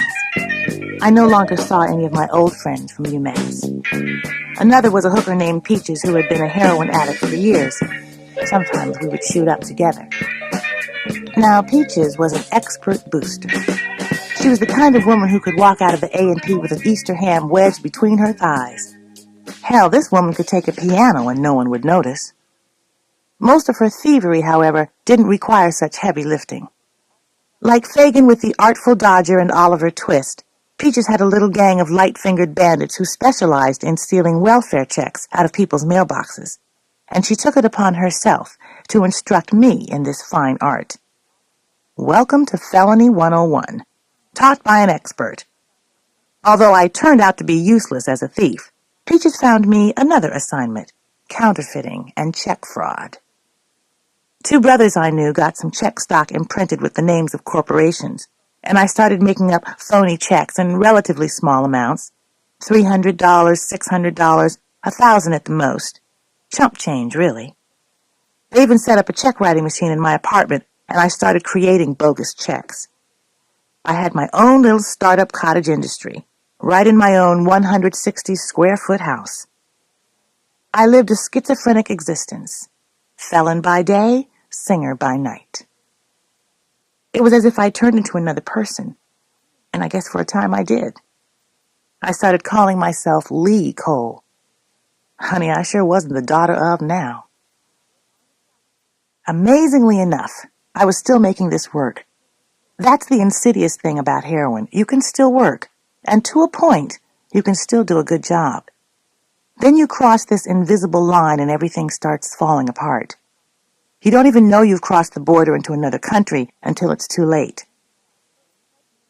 My first truly prestigious gig was a very trendy nightclub called Shepherd's in the Drake Hotel in Manhattan. I was up there at the microphone on the small stage at Shepherd's singing Roberta Flack's Killing Me Softly, and I collapsed. Thud. Heroin was killing me softly, all right, and Shepherd's fired me on the spot. Even though I was still living in Massachusetts, a lot of my gigs by now were in New York, and I was traveling with great frequency between Springfield and Manhattan. One night I was in New York and I needed to get back to Springfield, but the car was out of gas, and I was out of stuff. I was faced with a nasty dilemma. I had to decide if I was going to get gas or dope. I had $20. With another 20, I could do both. Cookie by this time was living in New York, trying to make a name for herself in the theater. I called her from the gas station, and desperate, I tried to hit her up for $20, and she told me she didn't have it. I knew she was lying, and I was good and pissed, and sick as a dog. I gassed up, got behind the wheel, and started driving. Somehow I got home, but not without throwing up out of the car window every couple of miles. Withdrawal from heroin. There's nothing like it. Depending on how full of heroin you are, it takes anywhere from overnight to a couple of days to get it out of your system, and it's pretty horrible. You throw up, you sleep. You sweat, you throw up, you sleep. But awake or asleep, you're delirious, you're cold, and some folks even start hallucinating. It was 14 hours before it was all over, and I felt as though I'd been jumped on by an entire football team. When I finally came through it, I woke up feeling rotten, but I was clean. I looked at my reflection in the mirror and scared myself half to death. I didn't have too much time to reflect on my ravaged appearance before there was a knock on my door. When I opened it, there was this big, burly black man standing in the entryway. He showed me his badge and asked if I'd kindly accompany him down to police headquarters. His name was Big Al, and he was a detective with the Springfield Police Department. I was quaking in my boots all the way downtown. It turned out it wasn't me he wanted. He was after the check forgers and the various drug dealers I had come to know. He was determined to find them, and they were going to do hard time. Big Al didn't arrest me, but he did fingerprint me, and he scared the shit out of me. Then he got on the phone with Kevin Hunter and rattled off chapter and verse from the penal code of all the counts that could be brought against me. I was a handy candidate as an accomplice or accessory to charges of burglary, narcotics, grand theft, and forgery. Especially forgery, since he'd grabbed the check-making machine from my apartment on the way out the door. "Get her the hell out of Springfield," he said to my manager. "I can't protect her much longer." Big Al was another one of my unlikely angels. Kevin knew I was having some problems. After the disaster at Shepherd's, he had to know. But he didn't know how far gone I was. This latest incident clinched it. He told me in no uncertain terms that he was hauling my sorry butt out of Springfield. The next day, I packed everything I owned into my little yellow Cougar and left for New York. Kevin kept me on a short leash, and for a time it worked. He installed me in an apartment on the Upper West Side at 93rd and Riverside. Steve kept booking me into clubs, and the clubs were getting better, but the requests from the audience to sing Dad's music never went away. I tried like hell to avoid them altogether, but when they really pressed me, I'd do Mona Lisa or LOVE, Love. Of course, I was getting requests for all kinds of music. I'd be decked out in this great big afro wig, and I'd do a rendition of Marvin Gaye's What's Going On, Laura Nero's Stone Soul Picnic, and a favorite of mine, the Rolling Stones' Honky Tonk Woman. I also sang Crosby, Stills and Nash, James Taylor, Leon Russell, and Taj Mahal. Of course, my favorite of all times was who else but the Queen of Soul, Aretha Franklin. I played at the famous Mr. Kelly's on Rush Street in Chicago. My dad had played there too, and I'm sure my ability to get booked into places like Mr. Kelly's still had a lot to do with him. By now, I'd gotten away from only top 40 and had moved into an even more diverse repertoire that ranged from Broadway to Basie. I remember doing a string of Aretha Franklin songs one night, songs like Dr. Feelgood, Spanish Harlem, and Rock Steady. The audience seemed to like me, and I finished the set thinking it had been a great show. "You gotta stop doing that Aretha stuff," Kevin told me after the show. "You sound too much like her." I took that as a compliment. "I can't help it. She's my idol," I said. But Kevin was concerned that this was the time for me to establish my own distinctive sound, which meant that Aretha stuff was off limits. Heroin, too, was off limits, and I managed to stay clean for a few weeks, but eventually I got back into it. From my neighborhood up into Harlem, a person could score by just standing on the sidewalk and waiting for the light to change. Sometime later, a singer named Jerry Butler was playing at the Latin Casino in Cherry Hill, New Jersey. Together with his close friend Curtis Mayfield, Butler had been a driving force behind the Impressions and was the lead vocal on their hit For Your Precious Love. Kevin was still working to get me a recording contract. It was Jerry who suggested to Kevin that he should get in contact with two members of his group, a couple of guys named Marvin Yancey and Chuck Jackson. Chuck and Marvin still lived in Chicago, but as luck would have it, they were coming to New York shortly. We made an appointment to meet them a few weeks later. Unbeknownst to all of us, it would be the meeting that would change our lives. After introductions were made, things just started to happen. Marvin asked me to start singing. Sing another, he told me. I wasn't more than 8 bars into the song when I saw Marvin look at Chuck and Chuck look at Marvin and say, "Yes!" Chuck's eyes were lighting up and Marvin was laughing. They knew right away that they'd found what they'd been looking for. Based on a pending connection among the three of us, it was Kevin's plan to put a demo together and try to get a recording contract. Kevin paid for the demo, and Chuck and Marvin had contacts with recording studios in Chicago. The plan was that Kevin would shop it to the record companies as soon as we were done. We put together a 4-song demo tape. I was still working on the road, so I'd come into Chicago in between gigs, work with Chuck and Marvin, and go back out again. In a very short time, we became the best of friends. That demo tape consisted of 4 songs, 2 of which ended up on Inseparable. Kevin sent copies to major record labels. The biggest interest came from Capitol. A man by the name of Larkin Arnold, who'd started out in the Capitol legal department, had just been brought over to the creative side and named as head of the new R&B division. Because he knew of Chuck and Marvin from their work with the Independents, he fished our demo out of the pile, and he liked what he heard. I thought it was ironic that out of all the record companies, Capitol was the last one I wanted to go with, because I just knew they were going to be shoving my dad down my throat. Capitol had been Dad's label, the house that Nat built. Larkin was a true gentleman, innovative and smart. He saw the need for Capitol to have a black R&B department and signed me to this new venture. Larkin was sure that he had something good in the material that Chuck and Marvin and I had created. He thought that 2 songs from the demo, I Love Him So Much and a song called You, belonged on the album, and he wanted Chuck and Marvin to write another 7 or 8 songs to complete the package. Well, we were thrilled.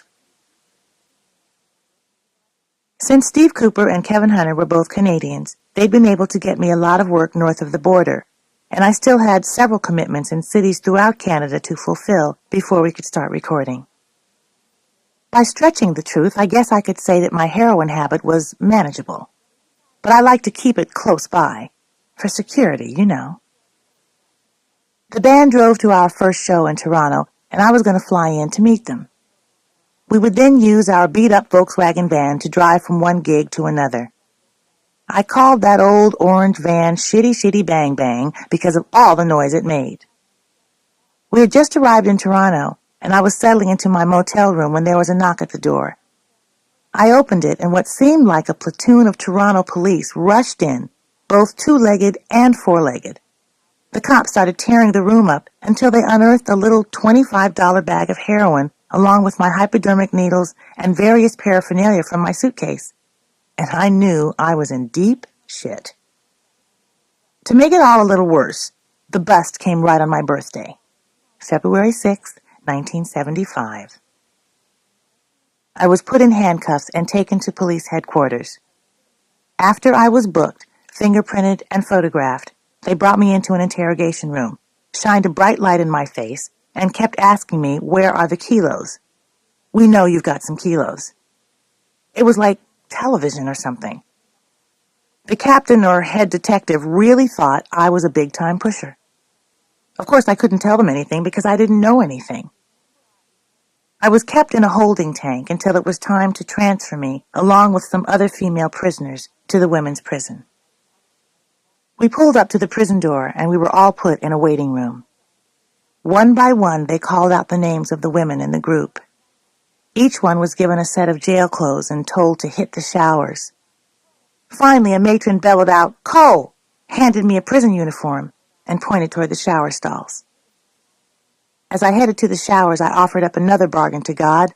I said, Lord, if you get me out of this one, I'll never do it again. So I'm sitting on a cold steel bench just outside the showers, contemplating suicide and praying feverishly and crying like a baby. And just as I finished removing my left shoe, this woman called out, Cole, you got visitors. God had delivered me. As it turned out, the guys in the band had gone to the owner of Adam's Rib where we were about to open. We hadn't even gotten paid yet, but when they told him what had happened, he was kind enough to give us an advance and fired us. They came straight to the jail and got me out. I was a very thankful little girl. Eventually, I had my arraignment before the judge. He put me on 3 months probation in the province of Ontario. But to make sure that I didn't leave the country, I had to sign in at the Toronto police station every Wednesday for the next 3 months. While I was adjusting to my new circumstances, my manager had his own part of my mess to handle. He called my mother, and she sprang into action. Between God and a great attorney that she found, the story of my arrest never made it to the States. Everything was on hold while I was marooned up there, and we had to figure out a way to fool Capitol into believing that I was stuck there on show business, not legal business. We also had to come up with a way to make a living for the next few months. So Kevin scrambled to put together a series of gigs that had me crisscrossing Canada from one end to the other. Strangely enough, the bad publicity seemed to make us popular in Canadian music clubs, and we worked almost every day during the time that I was stranded on probation. By then I was straight, scared straight, and feeling very alone. Marvin and Chuck, of course, were understandably upset to hear that I was still in Canada. They were anxious to get started on the new record, but I couldn't bring myself to tell them the truth. Yet I needed someone to talk to. That's when my cousin Janice came into the picture. Janice was the daughter of my father's only sister, Evelyn, Aunt Bay, and I'd not had any real contact with her since before Dad's funeral. But I was desperate for someone to help who wouldn't tell my mother, and Janice was that someone. She didn't ask any questions. She didn't lay a guilt trip on me. At the drop of a hat, she put her own life on hold and came to Canada to travel with me for a couple of weeks, just to get me back on the right track. With Janice's support, I got through a really humiliating period in my life. The day that I was released from my probation was the day that I got the hell out of Canada. For good, I thought. I was banned from entering that country for 3 more years, which was fine with me. Now let me tell you how God works. Within the next year, my first single, This Will Be, was such a big hit that the Canadian government made a special provision for me to return and give a concert for 5,000 fans. I've been going back ever since, and Canada has become one of my favorite places in the world. Go figure. I was done gypsying all over Canada and was finally free to return to Chicago. But return to what? I knew I'd be there for a while working on the album, and I needed a place to stay. It only took one phone call to Janice to find out that her mom, Aunt Bay, was more than happy to give me a roof over my head. All I had to do was get there. When I stepped across the threshold of that little apartment, I knew I was home. There was so much strength there, so much love, and so much safety in such a small, unpretentious place. Money was always tight, and I was conscious of being an extra mouth to feed in a household where there was nothing to spare. But there were always these little miracles that seemed to happen.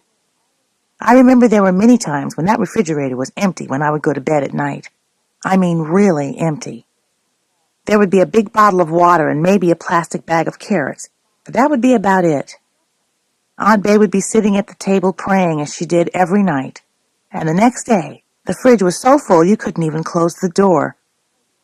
I don't know who brought it or how it actually came to be there, but somehow we were always provided for.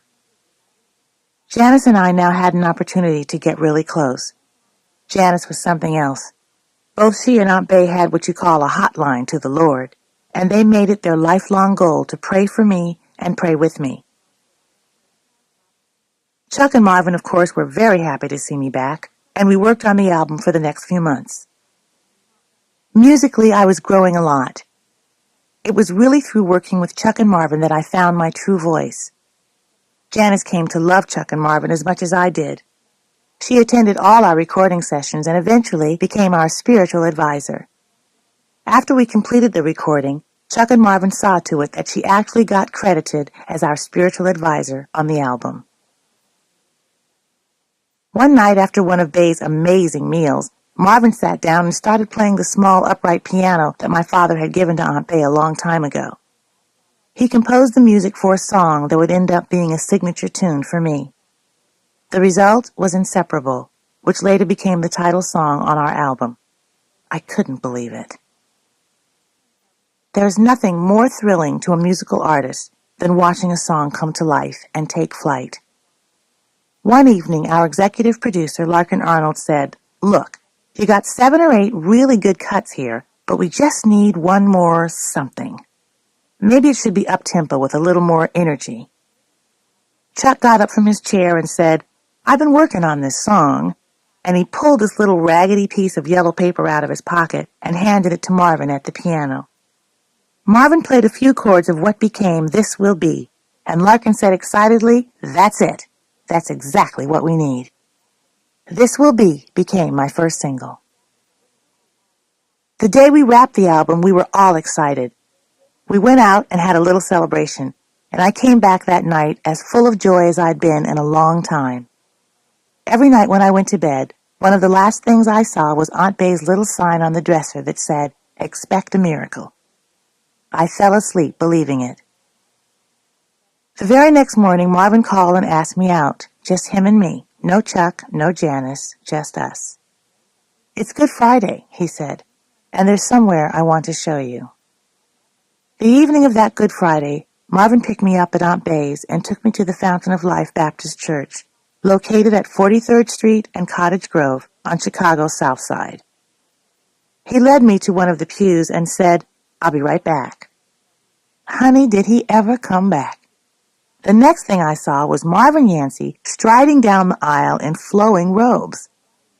If he jumped out of a phone booth in a Superman getup, I couldn't have been more flabbergasted.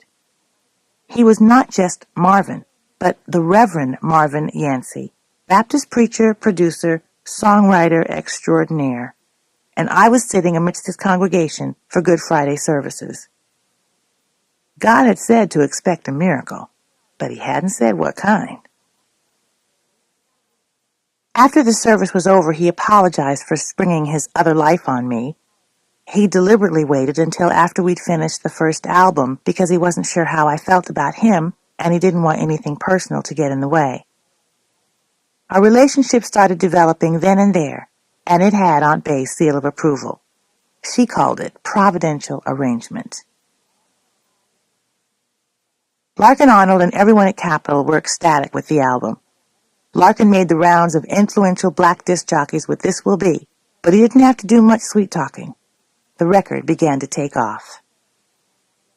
It was 1975, and by now, This Will Be was racing up the Billboard charts. By the time I played at the Kennedy Center in Washington, the Grammy nominations had already been announced, and I was nominated for Best R&B Female Vocal. The Grammys for 1975 were held at the Hollywood Palladium in late February.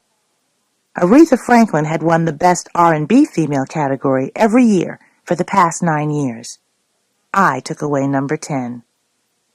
It was a bittersweet moment because this was a woman I totally idolized. And if I'd been a little more together, I would have thanked Aretha from on stage, but I was too shocked. After those Grammys, my career rose to yet another plateau. I had a Grammy-winning hit record in This Will Be, and people started treating me differently. I was slowly starting to shed the blessing burden of being the daughter of. Step by step, I was becoming Natalie Cole in my own right. During the time from 1975 to 79, the writing team of Chuck Jackson and Marvin Yancey turned out some great songs. Every day, it seemed, Marvin would be coming up with a new tune on the piano. Chuck would be writing the lyrics, and we went into the recording studio putting it all down on tape with a full orchestra and arrangers. My second album, self-titled Natalie, went gold within a month of its release, and I eventually got my third Grammy for a song I co-wrote, Sophisticated Lady. Mr. Melody, the first cut on the Natalie album, became a #1 hit single. Perhaps the biggest change that year were the performances which we did in Europe. I worked all over Germany, Denmark, Sweden, Brussels, and London. I loved the European audiences. They didn't care whether I was Natalie Cole or Natalie Jones. They didn't care whether I was black or white. They just wanted to hear me sing. In Japan, I was invited to participate in a competition called the Tokyo Music Festival in June of 1976. I took first prize for the song Mr. Melody, which was very popular in Asia. This is when I became friends with a singer named Chaka Khan. I sang with Chaka on a television show in Japan. Ironically, it was through Chaka that I met two people who would later play large roles in my life. Her personal assistant, Benita Hill, became one of my closest friends and is now my personal assistant, and her musical director and drummer, Andre Fischer, became my husband more than a decade later. Actually, he did ask me out in Tokyo, but I was already holding the torch for Marvin by then. I couldn't stop thinking about Marvin, and every time we were in the studio together or working on some new song, I would always be so excited that my heart would begin to race. You can hear the love in those first few albums, but ours was a complicated relationship. Neither of us had been married before, and we both had full-blown careers. Marvin had too. After Natalie was released, we started putting the songs together for Unpredictable. The cuts on that album say it all. This Heart, Still in Love, I Can't Break Away, and I've Got Love on My Mind. We loved one another, but we just couldn't get it together. In the meantime, the music was only getting better. I wrote 2 of my own songs for the Unpredictable album, Your Eyes and Peaceful Living. One day, and I remember it well, Janice and I were sitting in my hotel room in Saginaw, Michigan. The year was 1976, and it was summer. Conversation turned to Marvin. "Now this has gone too far," Janice declared. "The two of you know you need to be together, so what you gonna do?" I didn't have an answer. Then Janice asked me 2 things that really struck me. Do you love him? And if so, how much? Well, there was a song on my first album called I Love Him So Much Till It Hurts Me, and that was my answer. After my show the next night, I caught a plane to Chicago so that Marvin and I could talk face to face. The Chicago airport wasn't the most romantic place to have a conversation like this, but I came prepared with this whole speech. To my surprise, Marvin just took me in his arms and asked me to marry him. "Natalie," he said, "I love you, and I want to spend the rest of my life with you." Of course, I said yes.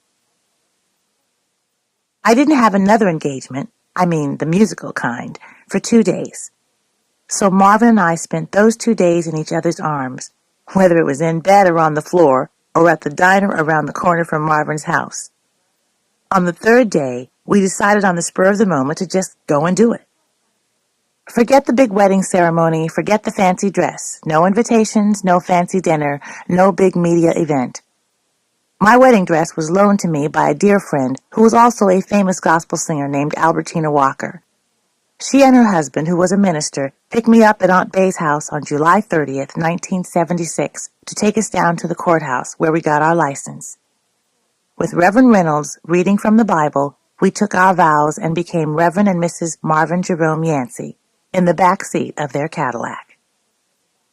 I had to get back on a plane, Marvin had to go preach at a funeral, and we didn't see each other for 10 days.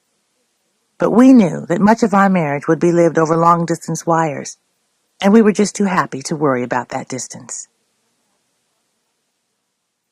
Our marriage was a well-kept secret for about 6 months.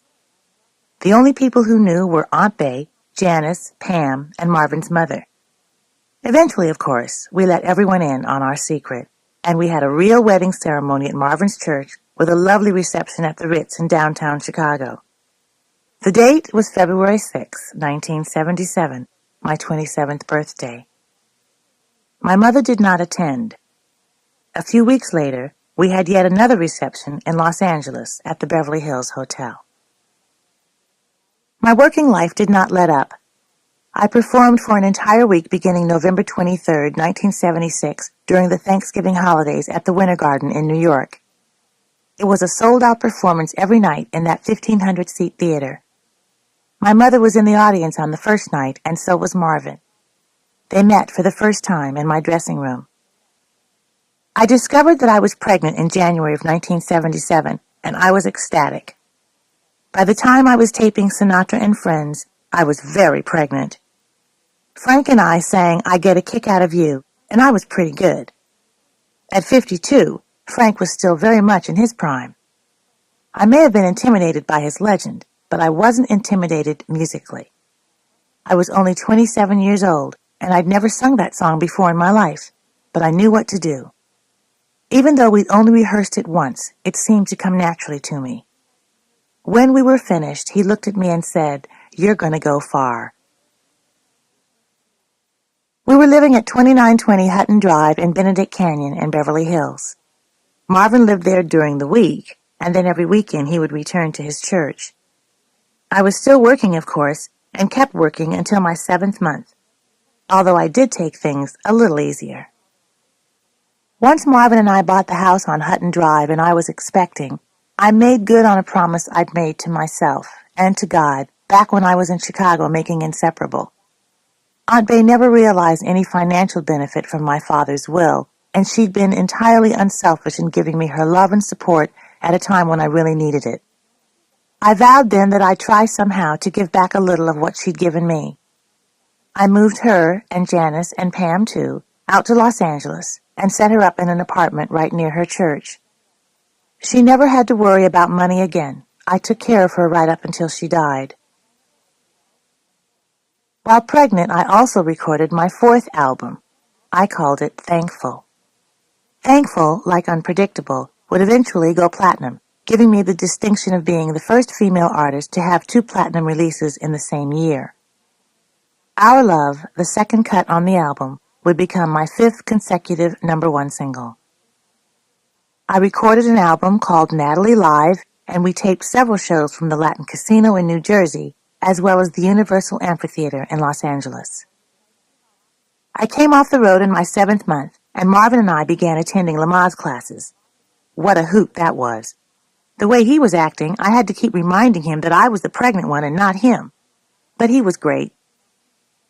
On October 13, 1977, we were on our way back from Lamaze class and had stopped to pick up some Kentucky Fried Chicken. I hadn't eaten more than 2 bites when the labor pains started. Marvin called the doctor, and he agreed to meet us at Cedars. Dr. Brooks ended up driving from Palm Springs to the hospital, bless his heart. He's my doctor to this day. Before I left, I called my mom to tell her that the time had come.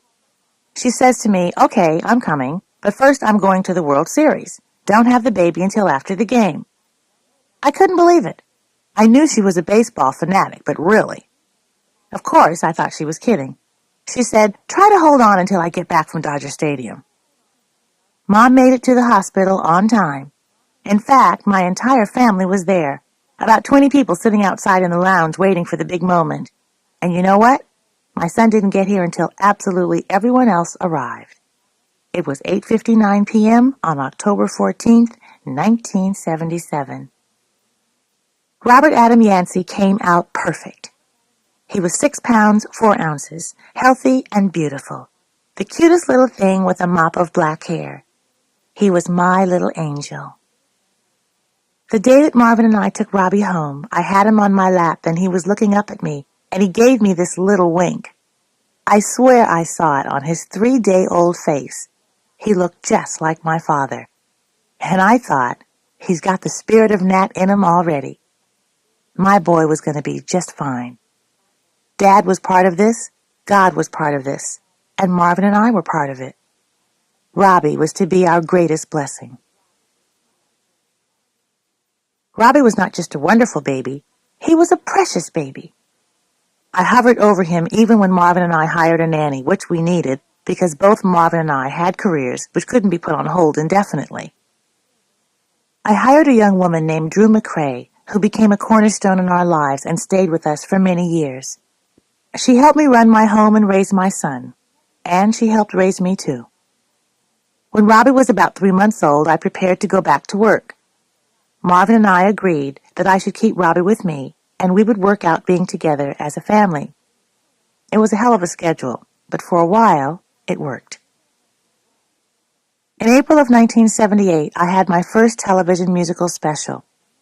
Dick Clark was the producer, and my musical guests were Johnny Mathis, Stephen Bishop, and Earth, Wind and Fire. And, to top it off, I had the opportunity to work with Nelson Riddle and his orchestra. Nelson Riddle had been my father's conductor for about 15 years. The fact that he made time to be part of my television special was a highlight in my life. Nelson conducted while I sang Mona Lisa. This was the first time I had ever performed a song of my father's on television. Everyone, including Riddle, got teary-eyed. There was something about doing one of Dad's songs that seemed to invite a heavenly presence into the room. It was frightening and exhilarating. It would be 13 years before I would take the next step and pay tribute to Dad in another way. But I wasn't ready. Not yet. Thank goodness my break from touring didn't hurt the box office. My fans were still there for me. In October of 1978, I sold out the Metropolitan Opera House. I was the first black female pop artist to ever sing there, and I was pretty wild on stage, which was something they weren't used to at the Met. In February of 1979, I was presented with a star on the Hollywood Walk of Fame. It's only a few feet down from the front doors of Capitol Records. Not long after this, I went through my disco phase. Disco was red hot, and Capitol Records thought they could make me into a disco diva. I agreed to go with what everyone wanted, and the result was an album called I Love You So, which should have been called I Love You So, but I Don't Love Disco at All. I never fully embraced it. The album didn't do badly from a sales point of view, but it was not as successful as my previous albums had been. I don't remember the exact moment when I got back into drugs, but I definitely shifted back into self-destruct mode. My focus changed, and I forgot what was important. The life and the love I thought I cherished began to slip away. I started snorting cocaine at one of the parties I was invited to. And then I turned Marvin on to it. Hey, misery loves company, as they say, so I spread it around. All our friends seemed to be doing it. Important people in this business were leading the pack. My motto for that period was, if you got the time, I got the dime. For Marvin, it was a new experience. He may have smoked a joint, but he'd certainly never tried anything like this. We went from experimenting with it at parties to bringing it into our home. And now we had some new friends, slick dealers from the streets who would bring over their friends to join in the fun. We lost touch with our old friends. If they didn't want to party with us, the hell with them. I once read somewhere that if you are feeling far away from God, guess who moved? Our home went from heavenly heights to Dante's Inferno. This was yet another ugly and painful lesson in my life. Coke was the thing of the day, as commonplace as having a martini or a beer. You can do cocaine for a while, and it doesn't really have quite the same kind of slam-bang impact that heroin does. It's a different kind of feeling, an invigorating shot of powerful adrenaline. But when the cocaine becomes more important than the people you are with, then you are in big trouble. Gradually, you find yourself preferring the company of the white stuff to the company of your husband or your child. One day you wake up in the morning and you're looking for cocaine in the medicine cabinet, under the bed, in the kitchen, and then God knows where else. If you've ever been down this road, you know what I'm talking about. Marvin and I were very vulnerable. We didn't just snort cocaine or roll it up into cigarettes. We were freebasing it. By now, there were rumors going around about me doing cocaine. I reacted by denying everything. In fact, I gave a People magazine interview in which I said, everything's fine, nothing's wrong. But of course, everything was very wrong. At this point, I think Marvin and I had actually tried dealing. Not that we made good dope dealers. You can't use the stuff and deal it. We would smoke up half the stuff before we ever got around to selling it. It was around that time that Marvin started to get paranoid. That's a typical characteristic of what cocaine does to you. He got this idea in his head that I was cheating on him with a member of my band. It was never true, but the devil was busy working at killing this marriage and us. We were 28, successful and rich, and dumb. That's just how it was. We had access to just about anything we wanted, and sadly, we just couldn't handle it. I don't remember a specific argument that led to Marvin's and my breakup. I just recall that I had my attorney draw up the divorce papers, and on New Year's Eve 1980, Marvin was served at our apartment in Chicago. We didn't even have an argument, and he didn't protest. We were divorced within a year because there was a no contest over money or over Robbie. Robbie was a preschooler at the time, and he would go see his dad every couple of months. Marvin's family never turned their back on me or really got angry with me. They continued to love me, and Robbie continues to have a close relationship with Marvin's family. If I had to regret anything about my life, it would be divorcing Marvin, because I believe deep inside that he and I were truly meant for one another. We truly did make beautiful music together. It was the end of not just my marriage. It was the end of an era. My career was starting to show signs of wear and tear, and so was I. I'm amazed at how many times I have brought myself to the brink of death in my lifetime.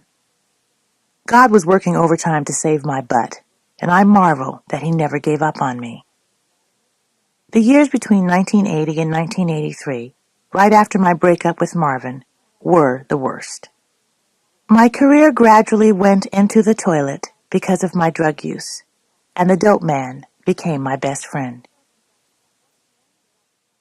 One of the only bright spots of this time period was my 8th album, Don't Look Back. I worked with songwriter Michael Masser, who came to my home and sat at my piano and played this song, Someone That I Used to Love, and it made me cry. I couldn't wait to record it. Although Chuck and Marvin were producing the album, Michael insisted on producing his own song. Don't Look Back, released on May 15, 1980, was a good album by my standards and was respectable by commercial standards, but there is no doubt that I was slipping down in the eyes of the Capitol Record executives. Someone That I Used to Love made an appearance on the charts, and I was particularly pleased with my version of the Ella Fitzgerald classic Stairway to the Stars, which I dedicated to my mom. I received an offer to be the spokeswoman for Posner Cosmetics and did my first TV commercials for them. Posner was a line of beauty products for black women. I was high as a kite doing most of the shooting sessions. I don't know how I did it, but Posner sold a lot of makeup that year. In the fall, I worked with singer Lou Rawls at the Las Vegas Hilton, and then we went on to Carnegie Hall. Lou was a great admirer of my father and was also signed to Capitol Records. The show opened up with an up-tempo song called It Takes Two, Baby, and we did a medley of songs from Porgy and Bess that was lovely. This was the first show in which I did a medley of my father's songs with a background screen that showed photographs of him and me when I was little. My behavior was very erratic, and it really annoyed Lou when I made the show late. But when I got on stage, I was good, and we pulled off standing ovations night after night. God was constantly giving me signs. The next one was a real wake-up call, when I almost lost my life in that infamous fire at the Las Vegas Hilton in February of 1981, but I still didn't stop the insanity. In June of '81, I was asked to step in at the last minute for Aretha Franklin at the Cool Jazz Festival in San Diego because she had a throat problem. I was honored to be her fill-in and glad to have the opportunity to perform in front of 30 or 40,000 people. It was a great night. The crowd was with me, and I sang all my best stuff, from This Will Be to Lucy in the Sky with Diamonds. I took special pleasure in Robert Hilburn's article about the festival titled Natalie Cole at Cool, A Star is Reborn. I'm glad that I gave a strong performance that night, but I knew that I was a long way from reborn. I started dating again, and I was introduced to a gorgeous Italian guy called Dino. He cared so much for me and Robbie. There were some good times, when I was straight long enough to enjoy our time together. As if I wasn't getting enough clues that I was in serious trouble in my life, I was arrested for several traffic violations in a short period of time. One night, Dino and I had had an argument, and I got very upset with him. So I took my keyboard and a six-pack of Moosehead beer and jumped in my hot little Datsun 240Z. I had just dropped some Quaaludes, which obviously impaired my judgment, because as I came down Benedict Canyon Boulevard to where Alpine intersects with Sunset, I took the corner too fast. The Datsun flipped over and skidded to a stop on its crumpled roof. I was conscious, hanging upside down from my seatbelt. The headline, "Daughter of Nat King Cole dies in drug-induced car crash," flashed across my mind as I'm asking myself, am I dead yet? I knew I certainly should have been. To my amazement, I swear I heard a voice on the radio saying, "No, not yet." I felt myself and checked to see if I was still in one piece. I'd cut my finger, but as far as I could tell, all the moving parts were still moving. I crawled out of the window and passed out. When I opened my eyes, I felt hands all over my body and heard women's voices asking Jesus to help me. I thought I was dead for sure. What had happened was that the first people to come upon the flattened remains of the 240Z were 4 women returning home from a prayer meeting at their church. When they saw me on the ground, they began to pray and lay hands on me. As the cobwebs cleared from my brain, I heard the police and ambulance sirens and looked over at my poor little crumpled Datsun. It didn't look as though a human being could have been in that car and survived, but there I was.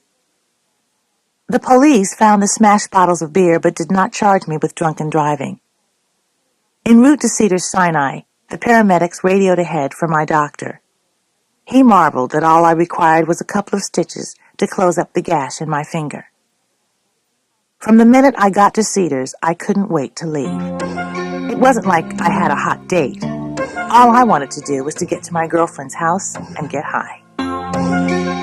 I imagined that God was sitting up in heaven with his hands over his face and saying, "Oh, brother, here we go again. Get her out of there. It's not time yet." The angel taking care of me was working double duty in those days, and I wasn't even grateful.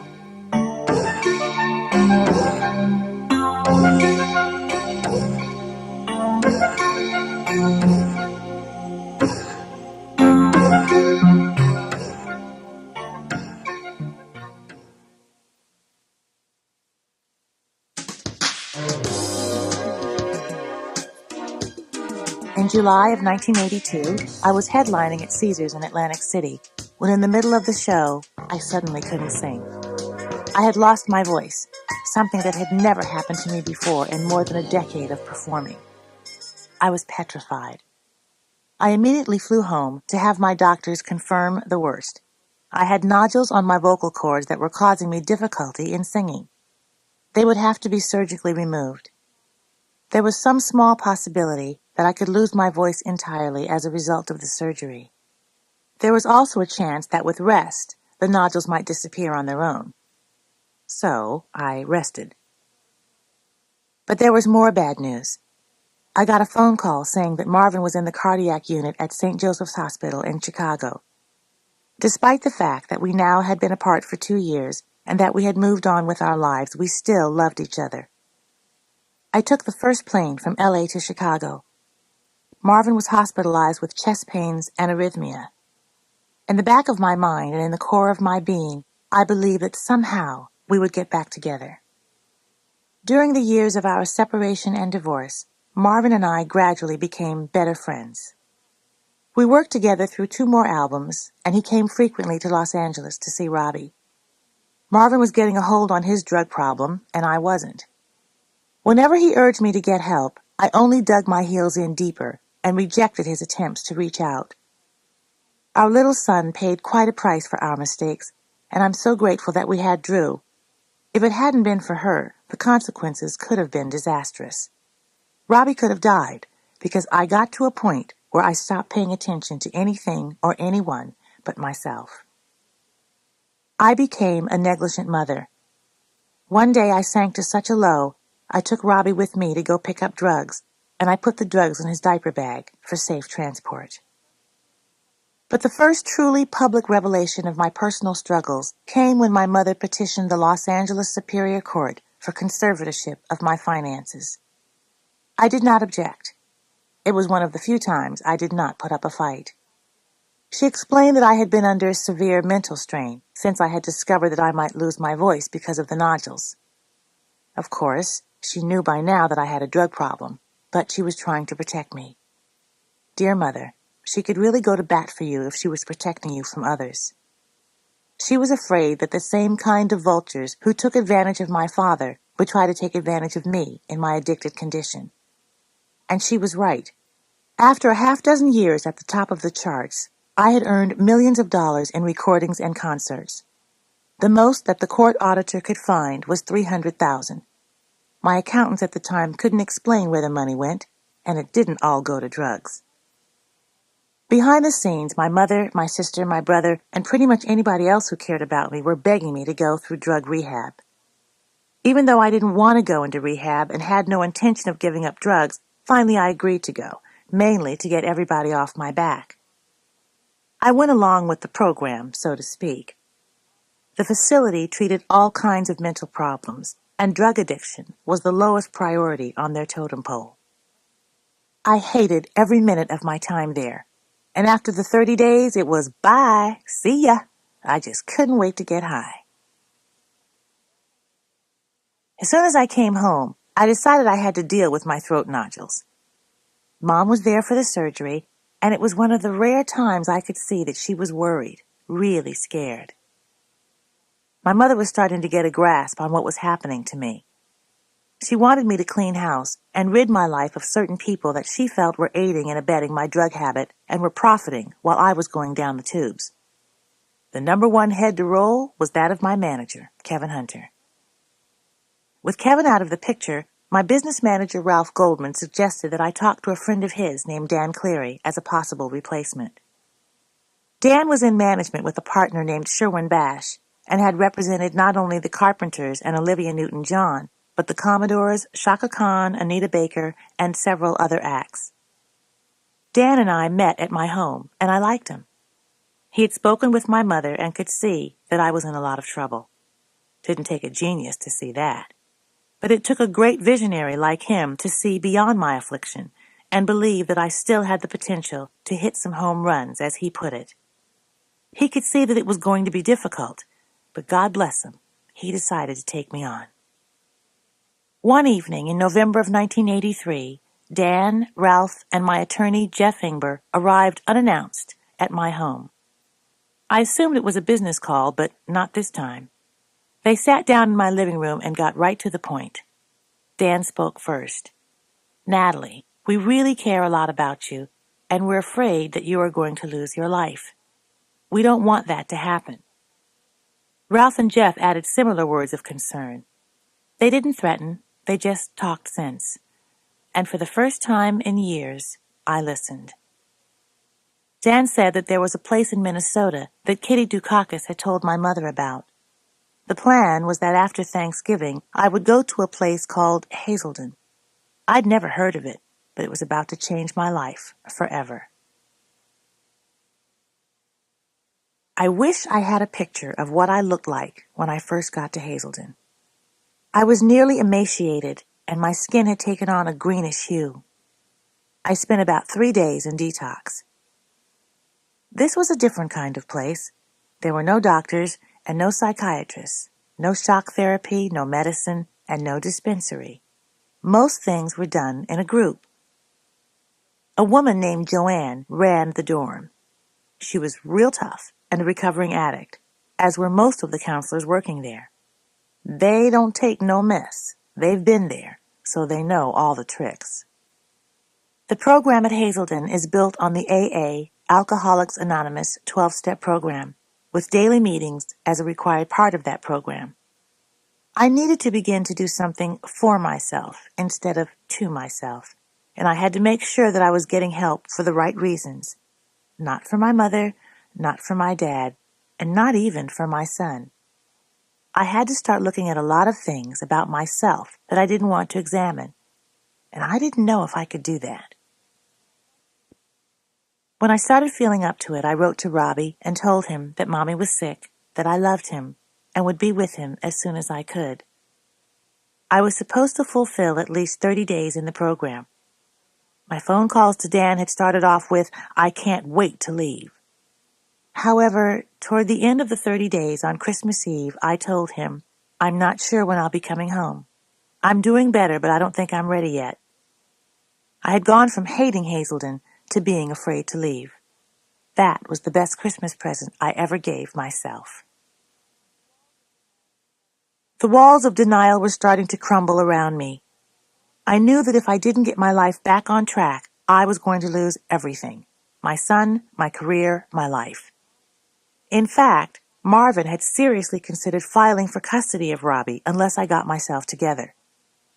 I was a world-renowned celebrity who was getting ready to become a statistic. In AA, they talk about hitting bottom, and I had finally gotten there. But in my case, my bottom came up to hit me, smack in the face. Toward the end of the first 30 days, my counselor recommended me for a long-term program, anywhere from 4 to 6 months. I swallowed hard, but agreed.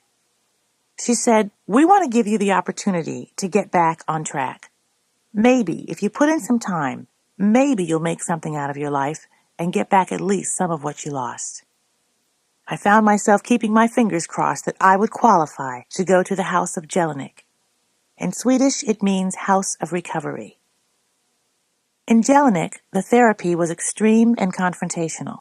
There was no screaming, and these people were never mean. They knew exactly what we were going through. I spent many months crying hard and long. I think I cried every single day. In recovery, we learned about progress, not perfection. Well, that was a relief. One of the glaring characteristics of addicts is that we are so hard on ourselves. We beat ourselves up, we underestimate ourselves, and we undermine ourselves. We are a case of extremes, from low self-esteem to overconfidence, cockiness, or arrogance. I think that's what gets us in trouble. The progress, not perfection theme gave us permission to be flawed. I had a lot of ground to cover to make any progress. I had to deal with the problems I was having with my mother. I had to deal with the shame of what I had done to my father's name. And then there was a closure that I had never really had after my father died, or the grief that I was unable to express after all these years. From the weeks of tears and long postponed confrontations with grief, a new insight emerged, that his spirit, his love, his gift of music, all were there inside me. I can hear his voice now, singing, joking, and talking. Even more powerfully, he had been there in my darkest hours, guiding me, protecting me, and forgiving me. An angel on my shoulder. The first time I cried tears of joy at Hazelden was when I saw my son. About a month before I left Jelinek, they let him come visit me, and he taught me the meaning of unconditional love. I felt so guilty about what I had done. I had made such a mess of his life as well as my own. But he didn't even care. He just wanted his mom. Leaving Hazelden was a bittersweet departure. Undoubtedly it helped to shape, or should I say reshape, the woman I am today. I graduated from Hazelden on May 16, 1984. My own appearance had also changed drastically. I was 30 pounds heavier. I hadn't been this heavy since I was pregnant with Robbie, but I could lose the fat. It was how I felt about myself that had changed, and I wasn't about to lose that.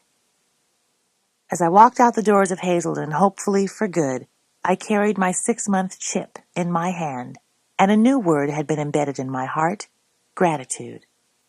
It was the best thing I ever did. I came out of Hazelden literally homeless.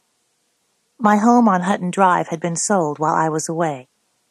For a short while, Robbie and I lived with my Aunt Charlotte, Baba, who had a lovely home near Hancock Park in the old neighborhood where I had grown up. I needed to be back on my own. The sooner, the better. and Dan, Ralph, and Jeff, my business team, scrambled to set me up in a place to live. By borrowing from Peter to pay Paul and pulling rabbits out of the proverbial hat, my son and I moved into a townhouse in Studio City, and for the next 10 years, I was a valley girl. They found me a car, too, a little black Fiero. Only Robbie and I could fit in the car, but at least I had wheels, and honey, beggars can't be choosers. Now I had to get back to work, and Dan was convinced that since I was clean and sober, I could make a comeback. At first, I wasn't so sure. I don't know what kept me going other than my Aunt Bay. She must have worn out several sets of knee pads praying for me. She was my inspiration, my courage. We talked almost daily, and she refused to let me fold. Within 6 weeks, I was on my way back to work. Fat, but happy. God bless Dan, who was as much a cheerleader as he was a manager. He just kept saying, "It's going to be fine. You're going to be fine." He pushed, and he kept saying, "You can do this, and this is how we're going to do it." By July of 1984, I was appearing at the Golden Nugget in downtown Las Vegas. The gig at the Golden Nugget was not a fancy showroom. After years as a headliner, I was back to working the lounge. It was a big come-down from where I'd been playing before, but nevertheless it was a place to start, and it was pretty cool being back on stage. Any stage. I wasn't real happy about my size, so I overcompensated by singing the house down. I was delighted to be singing again, and even more delighted when I realized that I hadn't lost my ability to connect with the audience. It was one of the gifts my dad passed on to me. My engagement in the lounge lasted about 2 weeks. Vegas paid well, but Dan didn't want me to play there too long. The core of Dan's strategy was to book me out of the limelight so I could build up my little purse and also get my chops back. Smaller venues, smaller cities, but bizarrely enough, these gigs still paid fairly well, about $20,000 to $25,000 for each appearance, and that was low money compared to what I'd made before.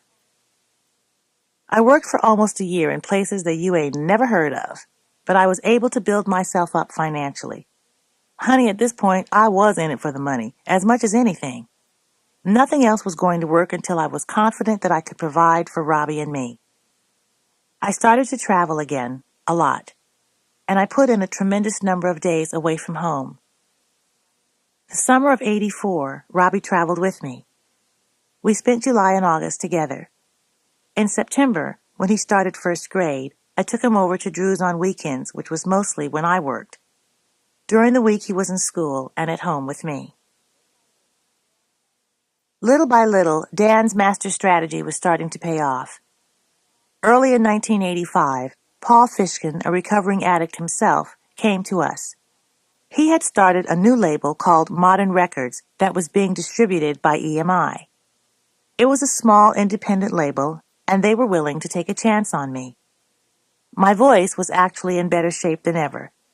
The result was Dangerous, my first sober album in 6 years. On March 22, 1985, I was getting ready to go on stage in Dallas when I received a telephone call to tell me that Marvin had had a stroke and had died. Robbie had just been with his father only a week before in Chicago. Robbie took it okay, at least at first, but I was a mess. Although Marvin had remarried, I continued to think of him as my soulmate. Going back to Chicago for the funeral was horrible. The services were held at Fellowship Baptist Church, and the Reverend Jesse Jackson, Chuck's half-brother, officiated at the services. Marvin's death was like a door that had closed. Little did I know that it was the first of many. More than ever, my first responsibility was to Robbie. I knew that Marvin's death would have a profound effect on him, and my concerns about his emotional security just added to the worries I already had about being the sole provider for his welfare. Our relationship as mother and son was back on solid ground, but for the next 10 years or so, I worked my ass off making sure that nothing bad happened to him, and that nothing bad happened to me. And I stocked up on knee pads. With a heavy heart, I went back to Los Angeles and finished Dangerous. Although nothing of huge consequence came out of it, at least it sounded good. At this point, the Lord must have thought I could take on more. I've learned that God has His own way of preparing His soldiers. He gradually takes away things so that you have to stand on your own. You can't keep depending on other people to be there, and pretty soon you have to depend solely upon Him. And so people started dying, very significant people. A very good friend of mine died of AIDS before anyone knew what it was. My cousin Janice was next. She'd never been the same after the fire at the Hilton in 1981. Right after that, Robbie was suddenly struck with Stevens-Johnson syndrome, a rare skin disease that can occur as a reaction to drugs such as penicillin. During the 7.5 weeks that he remained in the hospital, I stayed at his bedside every day. Drew and I took turns staying with him at night. It was a grueling experience for Robbie and terrifying for me because I had to watch helplessly as this strange disease ran its course and ravaged my son's body. Although he still bears some scars from this experience, through the grace of God, Robbie emerged with his health restored. In March of 1987, I was in Milan, Italy, when I got a call that Drew, Robbie's Nana, had had an aneurysm. By the time I could make it home, they had taken her to Daniel Freeman Hospital in Los Angeles, where she lay in a coma, never to regain consciousness. Robbie was not yet 10 years old, and the impact of all this dying on him was devastating. He thought I was going to die next. So we were a matched set. Except for the hours he was in school, wherever I went, he went. The question for me was, where was I going to go next? We had originally contracted to make a second album after Dangerous with Modern Records, and although we started work on it, we couldn't finish. Paul Fishkin just didn't have enough financial backup, and his company eventually folded, or at least that's what I was told. EMI Manhattan finally gave me a 2-album contract and bought a couple of the songs that I was getting ready to record for the second album on Modern. One of them was a ballad called I Live for Your Love. The other was a Bruce Springsteen number, Pink Cadillac. They became big hits off an album I called Everlasting. Everlasting spawned 3 hit records and eventually went gold. When it was nominated for a Grammy, I was floored. It felt as if another piece fell into place when I won a Soul Train Award in 1988.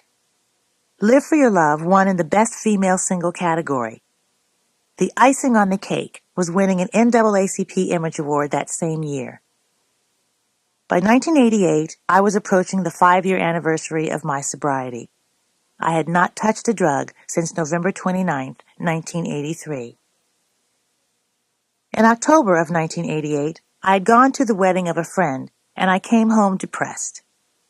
I'd been single for the last 10 years, and I began to pray for a relationship with a man who really loved me. I wrote a letter to the Lord. What else do you do? I said, Lord, I'm asking you to send me the right person. I'm tired. I've been picking the wrong folks. My judgment is all off, and I need a spiritual person, and he has to love my son. You know what I need much better than I do. And I put the letter in my Bible. Then I made a promise to fast for 3 Sundays in a row because I wanted God to know how serious I was. You know how they say, be careful what you ask for? The Friday before the last Sunday of my fast, a girlfriend called and said, do you know Andre Fisher? I told her that I'd met him briefly years ago. Well, she said, he's trying to get in touch with you because he wants to get a song to you. Andre Fisher was a blast from the past. I first met him back in 1976 when I was performing at the Tokyo Music Festival. At the time, he was the music director and drummer for Chaka Khan. He had asked me out back then, but since I was head over heels involved with Marvin, I declined. But this was about music, not about romance. So I gave her the number, and he called. He was very nice over the phone, and I arranged to meet him in the parking lot of a film studio where he had a recording studio inside a trailer. It turned out that the music he wanted me to listen to was really beside the point. After all these years, he wanted to ask me out again. He came up to see me at Caesars in Vegas after Christmas, and he brought his kids. After one show, he came backstage to say hello, gave me a kiss on the cheek, and left. In January 1989, I was playing at Harrah's in Lake Tahoe, and again he came with his children to see the show. I invited them back to the house the next day. The house was Bill Harrah's where I was staying.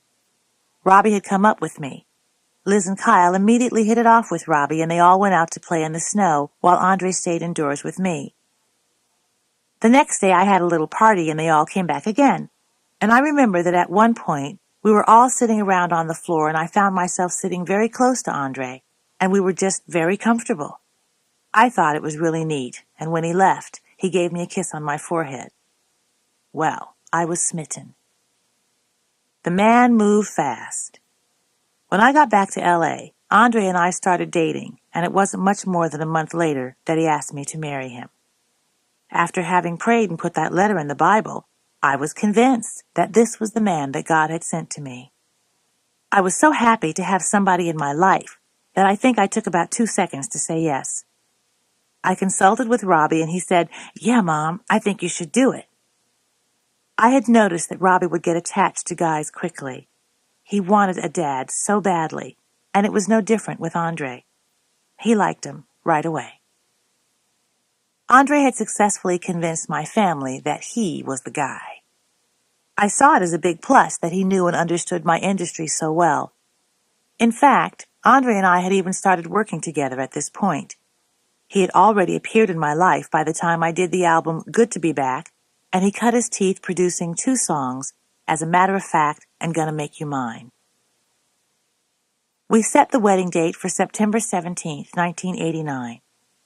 Marvin and I hadn't had much of a wedding, so I wanted something more. This time there were 100 or so people at the church ceremony, and we had at least 600 people at the reception. My brother Kelly gave me away, and my whole family was there, even my mom. It was a beautiful wedding, and that night everybody but my mother was smiling and happy, especially me. But this was one of those times when my mother's instinct was dead on. Compared to Andre, my mother adored Marvin. I think she saw through Andre's facade from the moment she met him. He was a loser, and she knew it. But you sure couldn't tell me that. I had to learn for myself. My marriage to Andre Fisher signaled an upswing in my life in many ways. It meant that finally I would have someone with whom to share my personal life and my career. It seemed that many pieces were falling back into place. The one glaring sour note at this beautiful time was my father's absence. It broke my heart that he could not have been there to share my joy. I'd never had the opportunity to make him proud, or to even have the chance to say goodbye to him, or I love you. My desire for some kind of closure with my father may well be what was behind the urge I was feeling to attempt to do my father's music. I'd spent the first part of my career rebelling against it. In July of 1986, I had sung Unforgettable at the Newport Jazz Festival, and it had been very well received. I had experimented with the song back in the early 80s when I was still with Kevin Hunter and in Las Vegas. I sang the song live with a reel-to-reel backstage, which piped Dad's voice through the speakers on stage. First Dad would sing, and then I would sing. It was rather crude technologically, but it worked. The audiences were so moved that I backed away from doing it more than a few times. Singing that song stopped the show. It completely changed the mood and left me with nowhere to go as a performer. In May of 1983, I had done a television tribute to Dad in London for BBC with Johnny Mathis. We repeated that tribute later on in the year in Boston with John Williams and the Boston Pops Orchestra for PBS. The BBC eventually released the music from the London show in an album overseas with the title Unforgettable, a musical tribute to Nat King Cole, never available in the United States, and it sold approximately 800,000 copies. I was stunned when I heard this, and I think that planted a little seed as well. Then in 1987, I actually recorded an R&B version of one of his songs in the studio for the first time, When I Fall in Love, for the Everlasting album.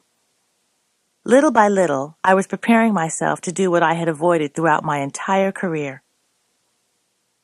Dan and I sat down and talked with the people at EMI about my desire to do an album of my father's music. They told me that I should first do another pop album, another hit record. That way, if the album of my father's work didn't do well, I would have something to fall back on and it wouldn't be so bad. After the meeting, I looked at Dan and said, "What if I don't have another hit record? Does that mean I have to wait till the next millennium?"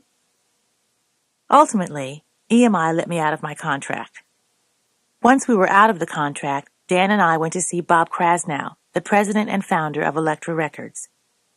Bob was the next angel in my life.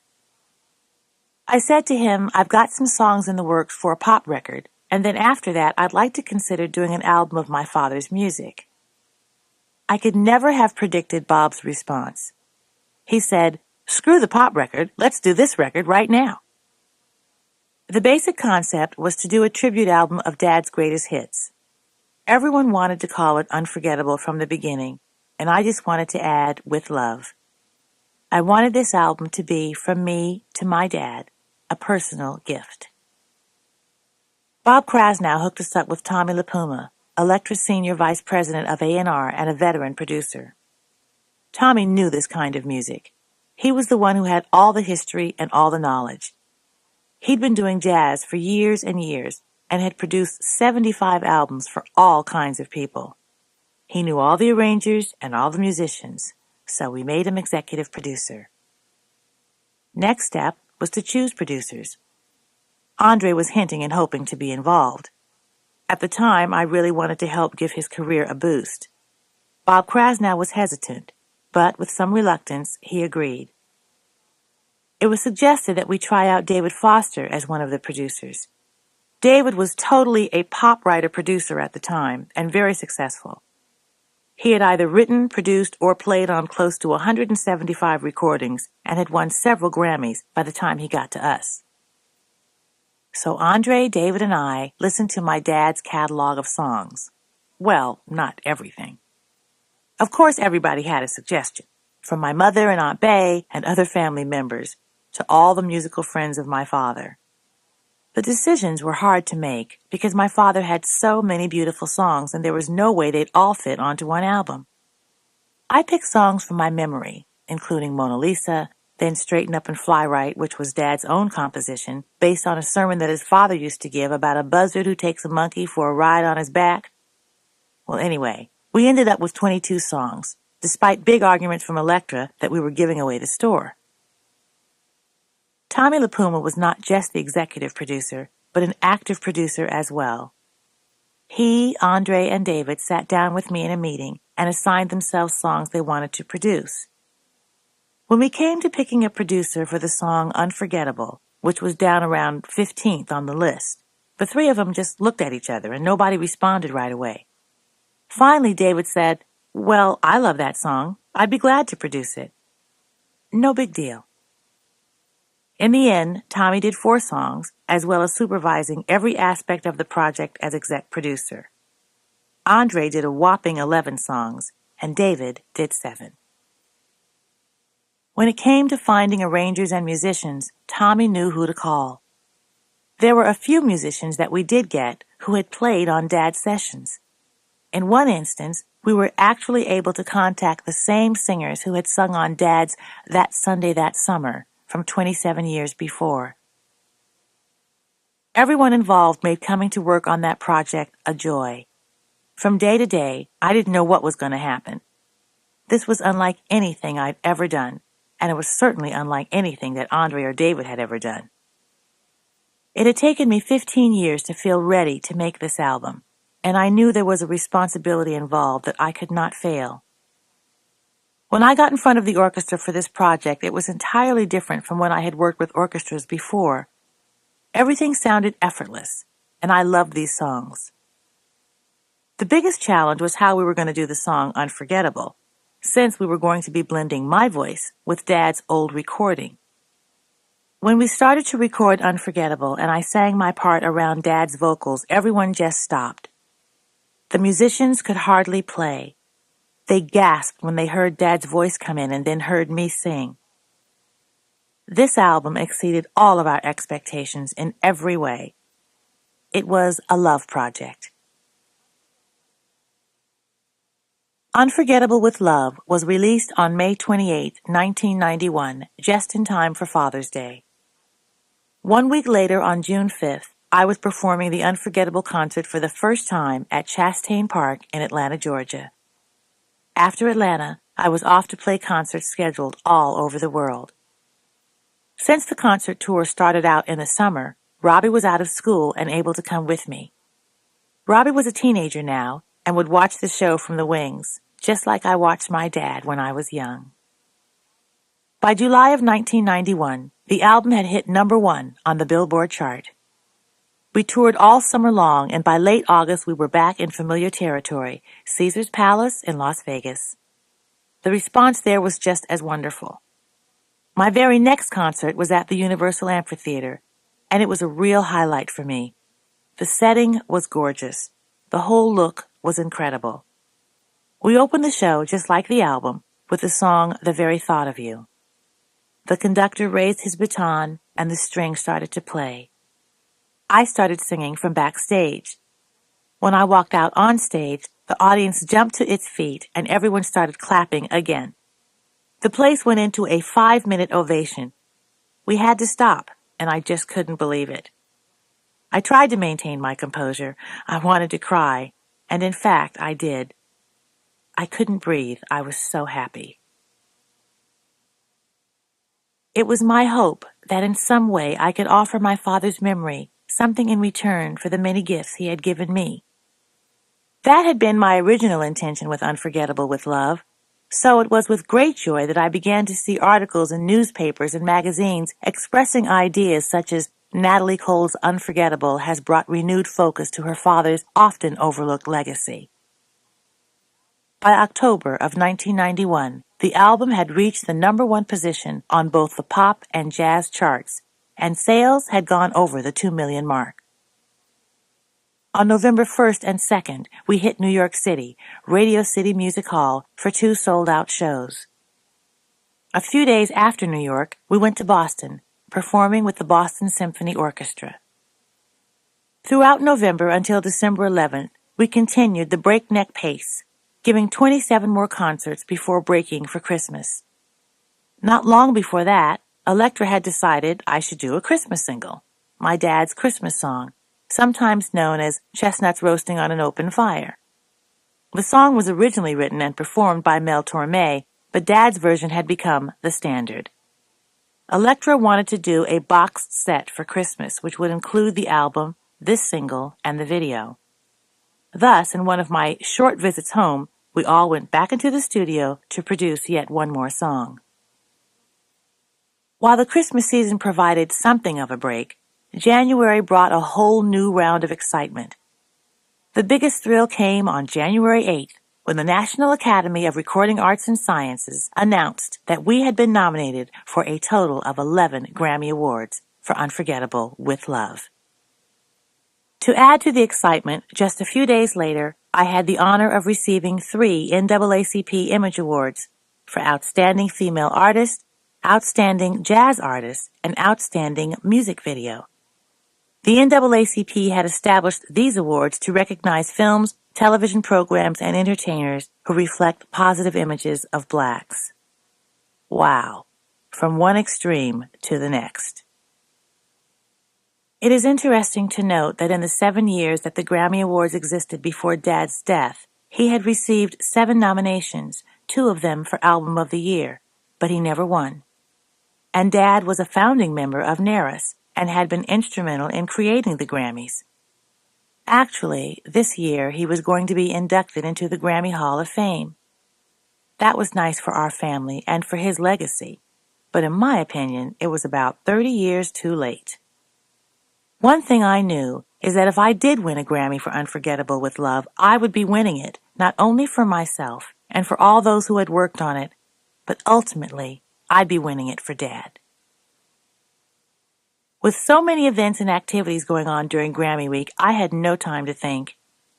It was an exciting, exhilarating time. New York City had put on its finery and was catering to the event big time. This, the 34th annual Grammy Awards ceremony, was going to be the biggest in history. It was going to be beamed live to 2 billion viewers around the world in something like 90 countries. And for the very first time, people in the 15 former republics of the Soviet Union were going to receive it via satellite. The place was absolutely sold out, but despite this, there was a waiting list of 4,000 people who hadn't been able to get in. Thousands of fans lined up around Radio City. So much of that evening is a big blur. Unforgettable won in every category that it was nominated for, starting with the first award of the evening, Song of the Year. The Unforgettable Sweep, a career highlight few artists experience, was in fact an 8.0 on the Richter scale matrimonial earthquake. From the moment I walked off the stage, my marriage started crashing down around me. Andre had wanted desperately to be named Producer of the Year, and it was no surprise that Andre's relationship with David Foster was one casualty that night when David won the Grammy. Our marriage was another. Not that things weren't already bad between Andre and me. As the unforgettable juggernaut gathered momentum in the summer and fall of 1991, he had more and more trouble dealing with it. Unlike Marvin, Andre was a very insecure and very angry man. The personal problems bubbled beneath a happy family, successful career facade. Everybody was in therapy. I was in counseling, Andre was in counseling, Robbie was in counseling. We were a mess. There were red flags popping up all over the place, but I was in denial and couldn't believe I'd made a big mistake in marrying this man. In 1993, I sang at the Oscars for the second year in a row, and that November, I was part of an AIDS Project LA fundraiser concert at the Universal Amphitheater in Los Angeles. My brother Kelly was in the audience that night. Our relationship had been spotty in the preceding years, but now I felt extremely close to him. He had just told me that he had been diagnosed with HIV, so our time together felt precious. At this time, I was also learning to carry parts of my own experience into acting. At the end of 1994, Lily in Winter aired on the USA Network. Set in rural Alabama in 1957, I played Lily Covington, who at one point mourns the death of her father at his gravesite. I could very well have been talking to my own father in that scene. It was quite emotional, and the turmoil from my life is in the performance. I also taped a PBS Great Performances Christmas special called Natalie Cole's Traditional Untraditional Christmas. My Christmas album, Holly and Ivy, came out that season, too. I even recorded Michael Masser's song No More Blue Christmases, which was released as a single. Whatever Christmas spirit I was generating for other people was more than offset by the misery that was generated around myself and my family. My brother Kelly was beginning to fall prey to all the infections and diseases of full-blown AIDS. In the spring of 1996, Kelly came to stay with me for about 10 days. He was not entirely bedridden yet. My mother also came to town. Although she did not stay with me, she visited Kelly every day, despite the current legal action she had begun against all of her children to maintain full control of my father's estate. It would be an extended court battle that would push us all further apart. For the moment, though, we were able to put aside our conflicts and grow a little closer to each other. But still, there was more heartbreak to come. I was having a terrible time dealing with my marriage. I was in counseling with a Christian therapist, Dr. Minnie Claiborne. I had a problem with getting a divorce because I was still so certain that Andre was the man that God had sent me. I was also in counseling with my sisters about the relationship with our mother. While Andre was moving out the first weekend in October, I was singing for the Pope in New York. Pope John Paul II was celebrating Mass on the Great Lawn in Central Park. My brother died several weeks later on the 24th of October. I left for New York in early November to do a benefit for the Children's Defense Fund. When I got home, there was a call waiting for me from Jeff Ingber, indicating that Andre wanted a divorce. and while I was still struggling with this decision, I got a call from my sister Cookie. "Sweetie," she said, "sit down. I think Andre's been messing around." "Excuse me?" "Andre has a girlfriend." "How do you know?" "A friend of mine's been asking me over and over how your marriage is." I finally asked her why she wanted to know, and she told me that another friend of hers has been bragging about how her daughter was going out with your husband. The first thing that betrayal does is knock you to your knees. The humiliation is overwhelming. The oldest cliche in any divorce is the wife is the last to know. It was classic. The woman was Andre's secretary, who worked in our home for several months. On the 21st of November, I had no problem in filing for divorce, citing the ever-popular irreconcilable differences. I moved out of the house in Tarzana. Just being there made my skin crawl. I remember that the movers were putting the last pieces of my life into boxes when Robbie and I took a last look around. "Well, Mom," he said, "I guess it's just you and me." And that was just fine with me. Amidst all this personal turmoil, there were problems at the studio as well. Andre was to have been the executive producer of my next album, and he tried like hell to hold on to that role. David Foster, Phil Ramone, and George Duke helped me rethink the concept of this next album. I knew there was still this huge repertoire of standards that I could do with my eyes closed. So I decided to call the album Stardust and chose songs I could do musically, given the upheaval in my personal life. The fact that the album turned out to be quite lovely was nothing short of a miracle. David, Phil, and George produced the songs on the album, and I served as executive producer. David made a trip to the Capitol Vault and returned with a copy of When I Fall in Love so I could do another duet with my dad. A number of the songs on that album were telling me that this was a chance for me to start over. It's something I could definitely relate to. But I had no idea how hard it was going to be to do that. But in February of 1997, when the Grammys were held in New York at Madison Square Garden, When I Fall in Love from the Stardust album won a Grammy. They say success is the best revenge. I certainly needed that affirmation, and my divorce papers arrived the next day. Life went on without Andre. I performed in concerts around the country and abroad, and I got a chance to act again. Meanwhile, my mother moved to Florida, Robbie graduated from high school and went to college, studying music, of course. And I developed a new show to celebrate my 25th anniversary in the business, and I hit the road. I wish I could say that with all these positive changes in my life, my taste in men immediately improved, but I seem destined to make the same mistake one more time. Oh well. But I have spent these last few years trying to strengthen my relationship with God. What a surprise to see how I have gotten closer to who I am and who He wants me to be. Where am I now in my life? Well, I know that God knows best what I need, better than I ever could. This is not to say that now I'm doing everything right. Far from it. I still may not be what I ought to be, but thank the Lord, I'm not what I used to be.